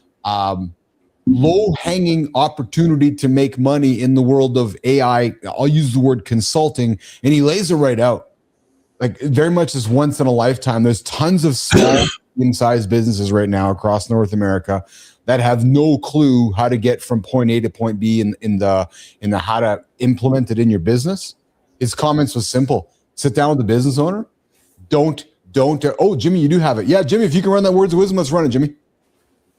Then I would have 10 clients, each pay me $8,000 to go in and push all their AI, all their programs. I'd probably bring three AI platforms into the company, figure out 3 or 4 different projects they want me to handle. I wouldn't be on their healthcare, wouldn't be on their payroll. They'd pay me an $8,000 consulting fee. I'd make $1 million in year one, $83,000 a month. 10 people, $8,300 each. Let's break this down to actionable things. So if you were watching this right now, let's just say they're a 25-year-old guy, not up to a whole lot, and they want to make the crazy amount of money you $83,000 a month. So about $1 million a year. Yeah. What is the first thing that they do? Like a you got step-by-step? to become an expert at AI. Okay, so how would you become an expert in AI? Well, rather than sitting in your little room and watching my Instagram and me tell you you're not making enough money, you need to become an AI expert. You need to throw yourself down into cloud, into chat, into which nobody even talks about. Yeah. 5 months ago, that's all you talked about. Whatever, pick a platform. And you need to become an expert. You need to learn how to ask questions better than anybody else can ask questions on the verticals that you're going to go in. If I was chiropractic, I'd be like, I would learn how to ask those questions, have that already set up, dentistry, etc. And then I would start calling on those companies saying, I've built these AI platforms that, I am an expert in this. The guy you're calling on will not know whether you're an expert or not. Yeah. That'll be determined by how good work you do for them in month 1, whether you get paid in month 2. But this is a brand new open space. The other thing you could do is the social media. So people are still terrible at social media. All these people I'm talking about, all these verticals I'm talking about are horrible. At best, they have a LinkedIn account or maybe an Instagram account, and they misuse them. Car dealers in this town don't know how to use their social media and don't know how to use their AI. Every car dealer in this town would be a player for an AI consultant. And Jimmy, it's once you become Johnny, what he goes into actually, and further in the clip, he even says that, if you don't want to go with the retainer idea, you should go to the business owner and you say, I'll save you money. You'll pay me on what I save you. So I sit down with you. I say to you, I'm going to save you $100,000 this year because I ask you a bunch about your business. You say, it's this. It's costing me $100,000 this year to do all this. I say, Johnny, I can implement some AI methodologies. I'm going to save you $100,000. We split the difference. You pay me 50. Okay, great. Off you go. You know, the part that I dislike about the whole conversation, nothing to do with grants, nothing to do with, nothing to do with Cordone, nothing to do with, this is great for people like, say, you would be a prime candidate for this. Yeah. Because you fucking love this stuff. Yeah. But someone's like, they're just, all they're doing is searching ways to make money. God damn it. That's such a fruitless journey. So there's no question about that. You got to find your interest. Yeah. Right. So if you have an interest, you're going to be obsessive about it. To me, all that sounded like that sounded like the worst fucking possible idea on the planet. I would do a lot of other things before I did that. Sure. And that's fair because it's not your interest. Yeah. Right. But I would flip it on you because you have kind of done it though with how you described what you started last week, your business in a box, right? So you found a gap and not exploited. You found a gap and you're like, there's a gap over there. I'm going to go build a business around that. And that to me is kind of how I wanted to link this conversation because what he is saying is that there's some gaps over there that people don't know about right now. But the gap that I'm filling is in an industry that fucking I dream about. Oh, no question. But to somebody, are you dreaming about fucking helping car dealers sell more cars? No, but if you dream about somebody who wants to help sell peptides and so forth and build a business around that, it doesn't matter what the business is. It's just this idea of if you can find a gap, build that, go and fill that gap and get after it. Right. And you're doing that with your business, with your peptide. Yeah, but I stay I live under my umbrella of interest. In your 100%. I don't step outside that. And as to where, become an expert in AI. I became an expert in something I love. That's why it all works. But now I'm going to go be an expert. I'm going to spend all that time and energy to become an expert in something that doesn't interest me. That's why I said you would be a candidate because he's referencing yes, there's a gap, but he's referencing using these tools and becoming an expert in AI. I'm an expert in my world. Yes. So let's look at where our investment of time in.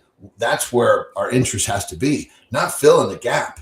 Filling the gap, you can fill all sorts of gaps once you're an expert, right? Right. But if your interest fills the gap, then there's an opportunity for you to go right after. Well, that's my point. He was talking about AI. So if you're not fucking passionate about AI, don't go fucking become an expert. No question about that. No, I'm not disagreeing with you at all. I go back. Why I wanted to share that was.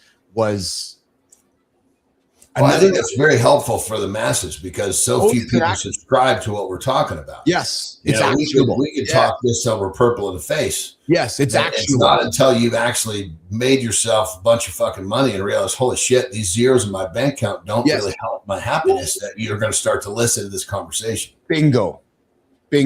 Well, and it doesn't help the I want us, right? I want to know, are you doing? Because until you're doing, I'm not listening to you. Right. So do instead of I wanna. Hey, I found a fun.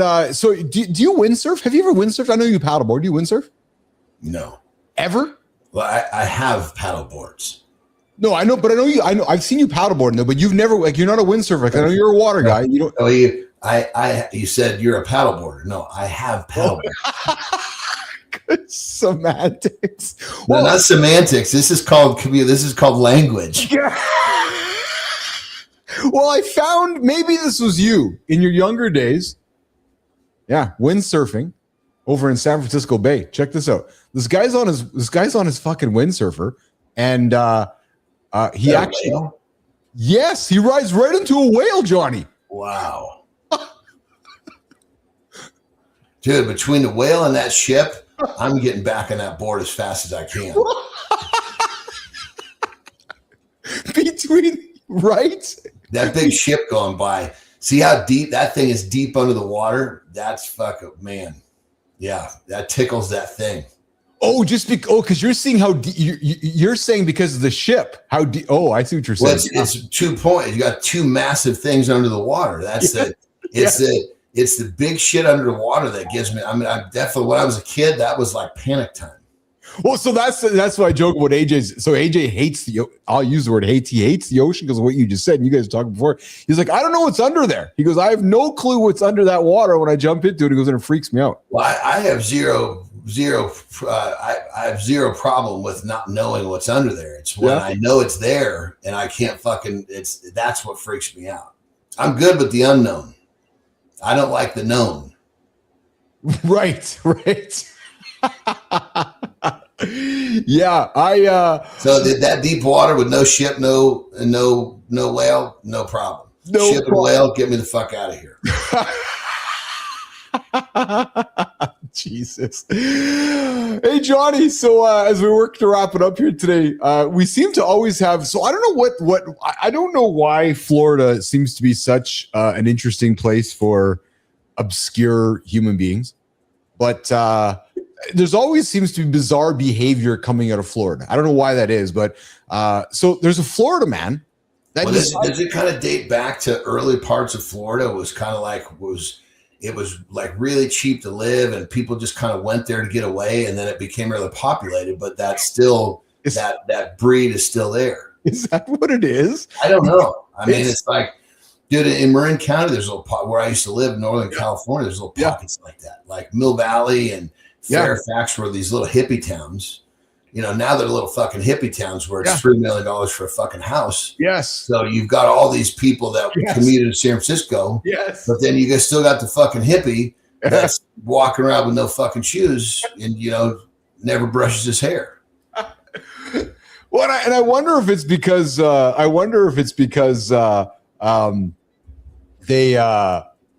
it's transient. We look for warmth. We look for heat. We look for somewhere to spend time. So, Florida and California brings it all. But listen, a Florida man hides a gun inside his prosthetic silicone breasts while trespassing in lace lingerie. You can't make this shit up. Sterling, Preston. I need everyone to stop what they're doing. Florida man just broke the Florida man scale entirely. Seriously? Yes. It's about a concealed weapon. He had a snake in his sock. Deputies found him at a construction site in a red lace bra with a loaded gun hidden inside prosthetic breast. His alibi was a costume party. Couldn't name it, couldn't locate it. Then he just stopped talking. Sheriff Grady Judd said it was ugly. So ugly. Anyway, he went to jail.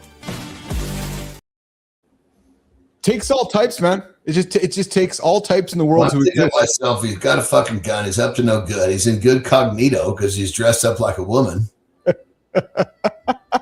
He's got a G-string on. He's got he's an ugly woman too, isn't he? Is he ever an ugly woman too? That's a tough one to make a woman right there.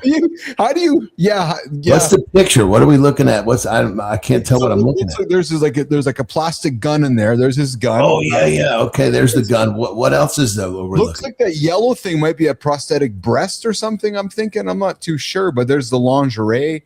The breast. Yes, it's a silicone breast. That's what that is. He's got his gun, silicone breast. He's got his lace lingerie. He wasn't fooling anybody as a woman, dude. Again, I'll take a page from you. If he were to spend a little bit of his energy putting it into a positive place in life, could you imagine what he would achieve? Like all that energy to think about all those things, the gun and the breast, like everything, like what he could have achieved by putting that energy in that direction. It's no shit. All the planning and God knows what. Yes. I know. Dude, what are you doing today? What do you got going on in your world? Are you meeting with Ben at 36 today? Yep. I got Ben, always got Ben. Yeah. I'm going to take my nap, get up, handle some biz. Excuse me. Then Tara and I are going to go play pickleball, possibly go to the gym. Then I got a few consultations in the afternoon. So it's another day to look forward to.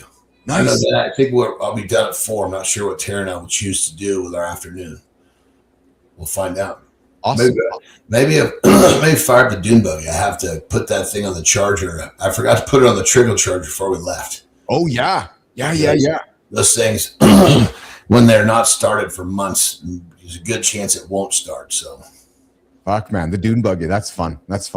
Hey, as we wrap up here today, hey, Petro, I know you're out there in the Carolinas and you're nowhere near Virginia, but apparently there's a naked burglar out there. Still? A man has broken into 5 homes in Centerville, Virginia. Every single time, completely naked. Police still can't find him. Since March 5th, early morning, entering bedrooms, reaching second floors. This is happening steps from an elementary school. People want to laugh at the headline. Nobody's laughing at 5 a.m. when he's on your second floor telling you to be quiet. Apparently, John, around 5:15, he's breaking into people's houses. And he's naked. And he's wandering around. And police say the incidents have happened in the early morning hours, and the pattern continues. Fairfax County. What's the motivation of being naked? Yeah, I don't know. Is he in there stealing TVs or asses? Petro, I'm moving to Canada. Yeah, there's they don't have any reason yet because they haven't caught the guy. But apparently, so he's not butt naked. Yeah, but he's still somewhat naked. Okay, well, that's different. You're walking around with your fucking Johnson hanging out. What do you do? No, he's butt naked. He just he's blurred. That's blurred him. Okay, yeah. so he's fully naked. He just has a baraka on his face or something. But and he's got shoes on too. Yeah, like just wandering around naked into people's houses. I don't know what to say. I really don't know what to say, except hey. So as we wrap up, here's the question: What's the profile of the people he's breaking into? Are they older white women, single white women? Yeah, no shit. At least we should try to figure that one out. Actually, all right, Jimmy, what do we got for vintage today? Oh, remember Married with Children? Well, check this out, man. This was something we all grew up with. Al Bundy, Christina Applegate. So Pamela Anderson was in this.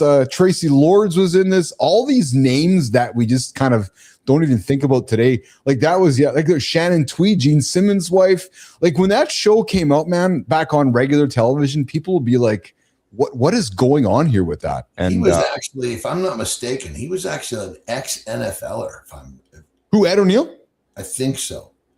Oh, interesting. I don't know that he was like a blockbuster player, but I think he did some time in the NFL. Hey, Grok, was Ed O'Neill was Ed O'Neill in the NFL?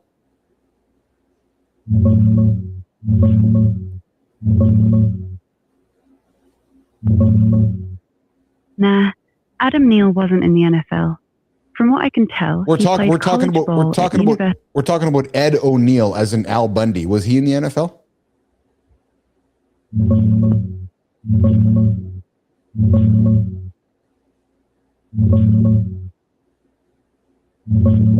Yeah, Ed O'Neill, the guy who played Al Bundy, actually did get a shot at the NFL. Back in 1969, right after college at Youngstown State, he signed as an undrafted free agent with the Pittsburgh Steelers. Defensive lineman turned outside linebacker, but he got cut during training camp, competing against beasts like Mean Joe Green. Never played a real game, just preseason stuff. Kind of funny how that... No shit. Didn't know that. Learned something. Yeah, I guess he put his pads away and went head for Hollywood. No shit. Yeah. Pittsburgh to Hollywood. It's quite a transition. Well, dude, in that segment that just ran there, Jimmy, you've run that segment there. It's actually porn star after porn star on that. Like it's not even just porn star, but just like, so Ava Fabian, she was an actress, Mila Jovovich, but I just think of all these characters I had in that show. Like that was racy stuff back. Yeah, Tracy Lords. Remember she was that porn actress that was did porn at 15. I think it was. She was caught doing porn. Crazy, man. Just craziness. Yeah, Ed O'Neill, crazy. All right, well, hey, listen, John, before you go.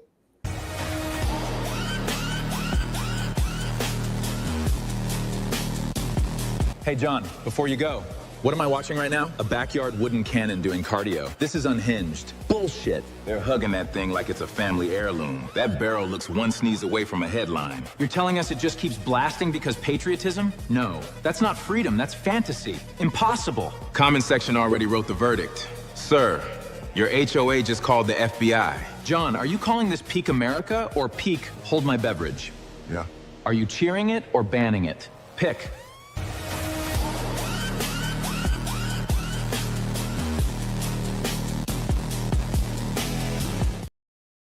I just sometimes love when I see these dudes get after it. Like, look at these guys. Well, first thing I saw was, look how heavy these fuckers are, like leaning back to hold that thing up on some sort of a wooden frame. That thing, there's enough explosives in there. It's heavy. Dude, that's hardcore. Like that's all fireworks. Like they just loaded the thing with fireworks. Look at these guys. It looks like is it inside of a metal can? Because that's how I wouldn't be holding that fucker if it was surrounded by paper. I know. Yeah. Like that is committed. Like that is a hard, like look at them. If you can kind of, looks like it's a metal can and they have a bunch of these fireworks packed in. That's fucking smart, dude. If it blew up, at least those guys would be semi-safe. You know what I mean? Just crazy. So, but that, you know what, that to me epitomizes America. And I don't mean that in a negative way, just like, but that's just some dudes in America just getting after it, period. Just being crazy. Yeah, Neiman, this is why women live longer than men. There's something to be said for that. Boys will be boys, Johnny, when I see that. That's what I see. Boys will be boys. Yeah. Hey, I think, when I was young, that totally fit my profile. Oh, right? When I was out at the funny farm with my cousins, 100%. 100%. What kind of crazy shit could you do? Right. So, all right, Johnny, guess what? Tomorrow, remember that lady who jumped off that 500 feet there? We saw a video last week with you, me, and Petro. She jumped off that. She's in Utah and she jumped in Moab. Oh, yeah, 70-year-old. Yeah. Her name is Barbara Shemwell. Well, guess what? Producer Kai got her. She's coming on the show tomorrow to hang out with us. There she is. Barbara Shemwell tomorrow joining us on the show. She's going to hang out with us. We're going to learn what it feels like jumping off the cliff in Moab. That's awesome, Kai. That's funny, man. We're going to have Barbara Shemwell join us and talk about her big jump off the cliff in Moab. And Johnny, there's just truth, man, that you're never too old to do crazy shit, eh? Dude. And then when she jumped, it looked like she was free falling at first, too. Oh, I know it did. Yes. When you do that, you feel like she was just going straight down. A lot of times you can feel you see they're kind of already on a different track. Yeah. That initial free fall, that's what makes a roller coaster so freaked out. That initial moment of holy shit, am I on this thing or am I dying? Yeah. We did. I received some words here from our team. She did request to lessen the cursing. Unless we want a good scolding. So you please remind me of that. I'll have to ask her to remind me too. I'm looking forward to tomorrow already. All right, pal. Listen, I had a lot of fun with you today. It was a good conversation. A lot of fun, a lot of energy. It's always fun, man. I was just as fucking good, man. What's that? We got to have the bleep sound effect tomorrow. Yeah, for sure. We were supposed to have a guest today, Claudia Korsavova or whatever, but I got a note from her last name pumping her. So I was like, all right, that's fine. Keith and Johnny are gonna get after it. Hey, is it warm out there in Mexico? I'm serious. You got some good weather out there? It's fucking warm. Yeah. The day before we got here it was 105. Yeah. Holy shit, that's warm. Yes. Yeah. That's not the way it normally is this time of year. No, I didn't think so. Sometimes you have those days where it pops through like that. What are you kind of like 80s, 90s for the most part, Johnny? Probably. Yeah. Yesterday was fucking beautiful. Yeah. It's funny because you answer the same way I answer with my kids with the weather. Dad, what's the weather going to be like? I'm not sure. Between these months and these months, I wear this jacket every day. So it doesn't matter whether it's minus 25 or minus 40. I know that when I go outside, I'm going to be cold. So I put this jacket on. That's the answer. And they look at me like, really? I go, it's true, though. It doesn't matter to me whether it's minus 20 or minus 40. I got to put a jacket on. That's it. Simple. Simple as the key, baby. It's as simple as the key. All right, Anderson, lots of love for you, brother. Always, always, always enjoy the day. Enjoy some time with Terry, and we'll catch up with you in less than 24 hours. Have a good loop, my brother. All right, John is out of here. Good morning, everybody. Whitaker, Petro, what's going on, guys? All right, I got a 44-second break before I get to do my morning focus monologue this morning. Got to be honest, I'm a little bit feeling a little bit out of sorts here for a few moments. I just peeked when Johnny was doing his mono, I peeked around the corner there and I saw Carter getting after it. I saw how sweaty Lauren was from getting after it. And I got after it this morning, but I'm like, man, I don't think I worked as hard as they worked. So I'm feeling like I didn't get after it as hard. I'm feeling a little bit of like workout FOMO. I'm like, fuck, man, I'm going to have to go back and do another workout because I feel like I missed out on what they just accomplished. I don't know, man. I'm a little bit wacky about that. Okay. 44 seconds. And then when I come back from that 44-second break, I think I got a little address from my brothers again. Yeah. I think the address has to do something with burnout and needing a break, or maybe finding a bigger reason in life to prevent the burnout. That monologue starts in 44 seconds. You do not need a break, you guys. You just need a bigger reason. We keep saying we're burned out. Maybe we're just bored. That's the warning. Real burnout comes from real weight. Empty work drains faster. That's the difference. We don't need rest. We need alignment. Distraction feels harmless. That's the leak. When purpose dies, discipline gets loud. We start resenting everything. We hide behind, I'm overwhelmed. It's safer than I'm off mission. Comfort lies. Here's a new rule. We don't protect our schedule first. We protect our reason, then energy follows. That's the contract. If we want drive back, we stop chasing breaks, we chase meaning. Keith's about to put teeth on it. Morning begins here.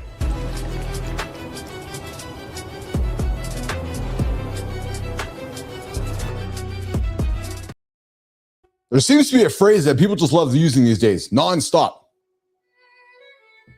I'm burned out. Yeah, I'm burned out. Really? Are you actually burned out? Are you choosing to be burned out, or are you actually burned out, or is it just you think you're burned out?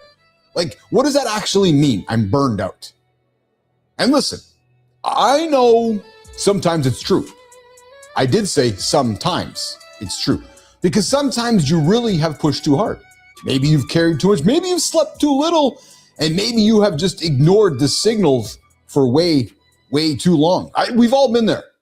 It's funny. Carter said last week, don't you get burnout? I don't know. What does that mean? Because all of this is real. But I also think a lot of people, and yes, I am painting a broad brush. I also think a lot of people are calling something that is burnout that is actually something else. Hear me out. They're not crushed by meaningful effort. Think about that. They're being slowly drained by these fragmented attention, weak priorities, constant distractions, and work. Here's the killer. They actually don't care about. They're just putting the time in. That in itself hits different. Because being tired from building something you believe in, well, that is an entirely different kind of exhaustion. But being tired from emails, noise, fake urgency, meetings you don't care about, all that bullshit. Yeah, that's a life that feels disconnected from what you actually matter about. That is a different kind of tired. And that is where the disconnected is. And that is the kind of tired that makes you feel dull. It makes you feel resentful. It makes you angry. It makes you feel like you need a weekend, a vacation, a month off, a new morning routine. Well, you know how it all goes. Right? And then I got to get the dopamine detox. I got to do the cold showers in the morning. And then you find some podcast recorded 8 months ago telling you how to get your energy back. It's nonstop. But maybe the issue is not that you need a break. Maybe it's actually not that at all. Maybe the issue is that you're doing something that feels important, but actually not important enough to wake up something inside of you other than the fucking snooze button. That is the part I'm sorry to say it out loud, but I'll say it out loud. That's the part people don't want to say out loud because it's much easier to say, I'm overwhelmed. Oh, I'm just too busy, or I'm just burned out. Instead of saying this, you know what, Dwayne? I'm going to admit that I've built a life that no longer feels connected to who I actually am, and I'm just bored. No, we don't say that. We don't say that to our friends. We don't say it to our family. We don't say that, oh, shit, I made a decision 20 years ago that I regret, and I'm still doing this job, and I hate it, and it's burning me out. No, we have those conversations with our family members, our wife, our spouse. Usually it's easier to say, I just need to rest. I need a nap. Than to say, I've lost the reason. And here's the thing, guys. Once you lose the reason, everything feels heavier. That small task that's on your list, you know what I'm talking about. You know it. I see it too. It feels so large. You're like, oh my God, that task is huge. Your calendar, you look at it, even though nothing's on it, it's just full. Your days, they drag longer than shit. And the work, more annoying than ever. And then your mind starts craving escape. Not because you're weak. No, not because you're weak at all, actually, but because your soul, the soul inside of you, the fire burning inside of you, it's not connected to your mission. Yeah, think about that. That purpose that you so desire, it changes your relationship with effort. A bigger reason, well, it's going to change your tolerance for discomfort. I'll share my own journey. I got a massive reason that I wake up for every single day. Discomfort, I don't even know it. I don't have time for it because the reason that I'm building behind inspires me more than ever. And when you care deeply, you can handle the mornings. You can handle the long days. You can handle the repetition, the boredom. You can handle the grind. I don't even like to call it a grind. I like to call it the gratitude. Not forever, not endlessly, and not even like some superhero fantasy. But you can manage it far longer than you can when you're doing things that feel empty. And again, many of us do things that feel empty and wonder why we are tired. Think about that for a second. Autopilot. And that's why I think a lot of people do not need another break. No, you got to find an interest. You need to get brutally honest with yourself and go look in your own mirror. What am I doing right now that actually matters? And if the answer is, I don't know, then you really got to look in the mirror and ask yourself again, what am I doing right now that actually matters? And what am I doing that drains me because it is misaligned? And what have I said yes to in the last week, 2 weeks, months that no longer deserves my energy? You know how it again works. You say something months ago, you wake up today going, I don't really like this anymore, but you still do it. Here's a question for you. What would make the hard things feel worth it again? Because once that reason you find is real, your energy is going to change. Not magically, no, meaningfully. You stop needing to be hyped up every 5 minutes. You stop looking for motivation. And you stop asking, how do I get more energy? Instead, you might start asking, what is important enough for me to give my energy to? That is the better question. And as a matter of fact, it is a more dangerous question to be asking because it might force you, it just might force you to admit that the real problem is not your schedule. No, it's actually your disconnection to yourself, to your interest, to what you want to do. And if that is true, no amount of sleep, no amount of supplements, no amount of peptides is going to solve the deeper issue. You don't need a bigger break in life. No, you just need a bigger reason to attack it. That is where drive comes from. That's where my drive comes from. And that's where your focus can come from. And that's where the momentum lives. From deeply connected. So yes, recover when you need to recover. Rest when you need to rest. Take care of that health. And hey, don't forget to sleep. But guys, do not, please do not confuse exhaustion with emptiness. They are two very, very different ways of looking at it.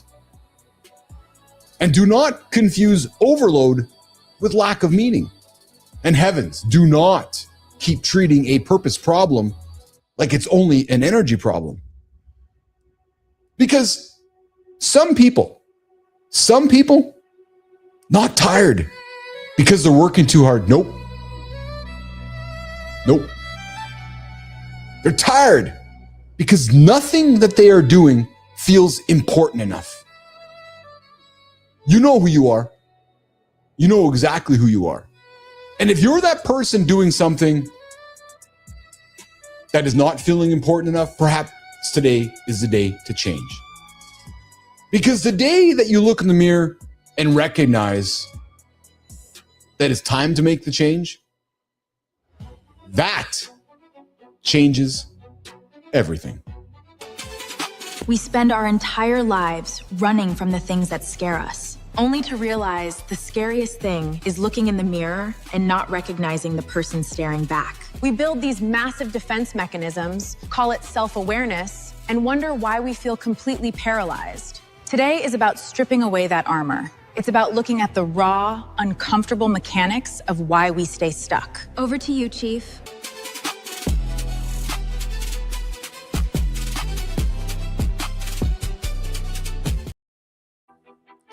I'm tired of being tired, says Charlie.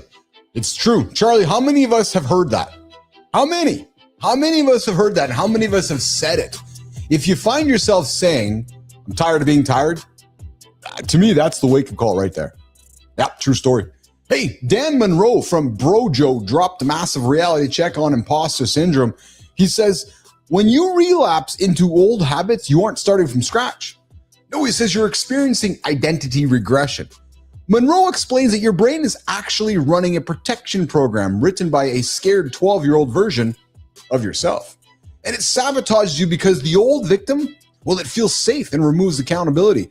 And knowing this, what we are sharing right now, apparently, according to Dan, is the cheat code. Because your brain will stall with, I'll do it later. I'll do it later. I'll do it later. You have no name to interrupt it. No, you're a grown man that 12-year-old doesn't run the show anymore. The only thing that breaks the loop is action. So guys, if there's something you're procrastinating on today, act it. Actions first, and then let those feelings follow. So what are you going to let that little kid that you're, what's going to keep that little kid inside of you? What is it? Is that little kid going to keep dictating your life? Or are you going to get over it and move forward? Hey, over on Substack, the blunt truth about your body and your mind, coming over from Dr. Callie Dubois, delivering a brutal prescription for men feeling powerless. You aren't victim of society. No, you're victims of undisciplined bodies. And what she says is that no amount of therapy, no amount of mindset hacking will override any physical laziness. Because if you don't control your training, your brain's not going to trust you. Physical discipline, ultimate foundation, the physical foundation, and watch how it shifts that mental state. All right, we're gonna finish our journey over on LinkedIn. Yes, Joe Franco. Joe is saying that the disciplined man, he fails, adjusts, and improves, while the undisciplined man, he fails and he repeats. Think about that. He blames, he fails, and repeats. Disciplined guy just gets after it again, takes full responsibility, takes full accountability, and does what he has to do. The undisciplined guy blames everyone. So here's the question for you. Are you stuck because you failed? Or are you stuck because you blamed everybody else for the excuses? Ask yourself that. So it's got a clean, no BS framework. Here's the nuance. Sometimes the adjustment period requires a minute to just be pissed off. And then that toxic positivity demanding instant resilience, but real growth sometimes means sitting in that frustration before analyzing the failure and before moving forward past that failure. Either way. Absolute ownership is the only way forward. Right, Sullivan? Digging up your why often equals the antidote to burnout. Hey, Maya and the big Chihuahua Speaking of taking ownership, if you were an elite athlete in a completely ridiculous made-up sport, Maya, what would you be the undeniable world champion of? Oh, that's easy. I'd be the undisputed gold medalist in aggressively untangling headphone wires while maintaining a perfectly straight face. It's all in the wrist. But looking at the thread running through today's stories, the root is the exact same. We avoid the mirror because the truth is heavy. Your brain wants comfort. Your body wants the couch. Your ego wants a scapegoat. The only thing that disrupts that unholy trinity is taking a single, uncomfortable step forward. The couch. What is the one truth you need to stop hiding from today? See you tomorrow in the lab.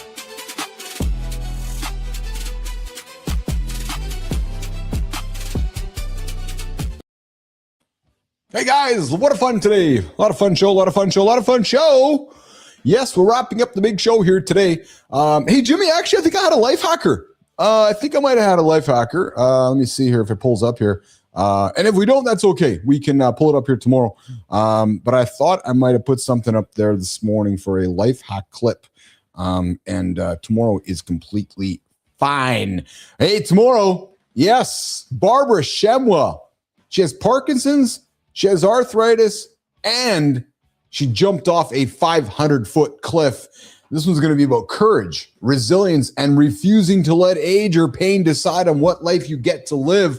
Barbara Shemwell is going to join us tomorrow on the curse-free version of fucking Mornings in the Lab with Keith, John, and Friends. Ah! Yeah, see, Barbara was shaking. Barbara, we are not going to curse tomorrow on the show with you. Just a little bit, maybe. Just a smidgen. And before we get out of here, I got a life hack for you guys here. Hey, if you find yourself in water and you need to get up out of the water quickly, hey, maybe you want to try this. I think I dropped some of this before with our Navy SEALs guys, but check this out. So, pool season's around the corner. Summer's around the corner. We're going to be spending more times in the pools, in the lakes, and the oceans. And there's a dude here showing us on screen that if you're underwater and you're stuck, don't panic. Don't just flail around like a floppy chicken. And there is a way to get out of the water in a quick, effective, safe way. And it's not acting like a floppy chicken. True story. All right, guys. Hope you had as much fun today as I did. We had a lot of fun today on the show. You do not need a break. You need a bigger reason. If you are getting up and going through your day today thinking that I'm tired of being tired, then maybe today is the day you ask yourself this. Is there more? Is there something more to do? And I bet you the answer is going to probably be yes. And if it is yes, then today is the day to choose something else tomorrow. And you can start that journey with us live, 8 o'clock Eastern time, right here, mornings.live with myself, John Anderson, and of course tomorrow, Barbara Shemwell and our entire team, Neiman, Kai, and Jimmy behind the scenes, and all of you in the community. Sullivan, Petro, Whitaker, Charlie, Sullivan, Lauren, the entire crew. I appreciate all of you guys. Lots of love. Have a good. I also got somebody else there too, which is Cassandra from Australia. Yeah, I appreciate everybody. Thanks, team. We'll see you guys in less than 24 hours. Where? Right here. Mornings in the Lab with Keith, John, and Friends.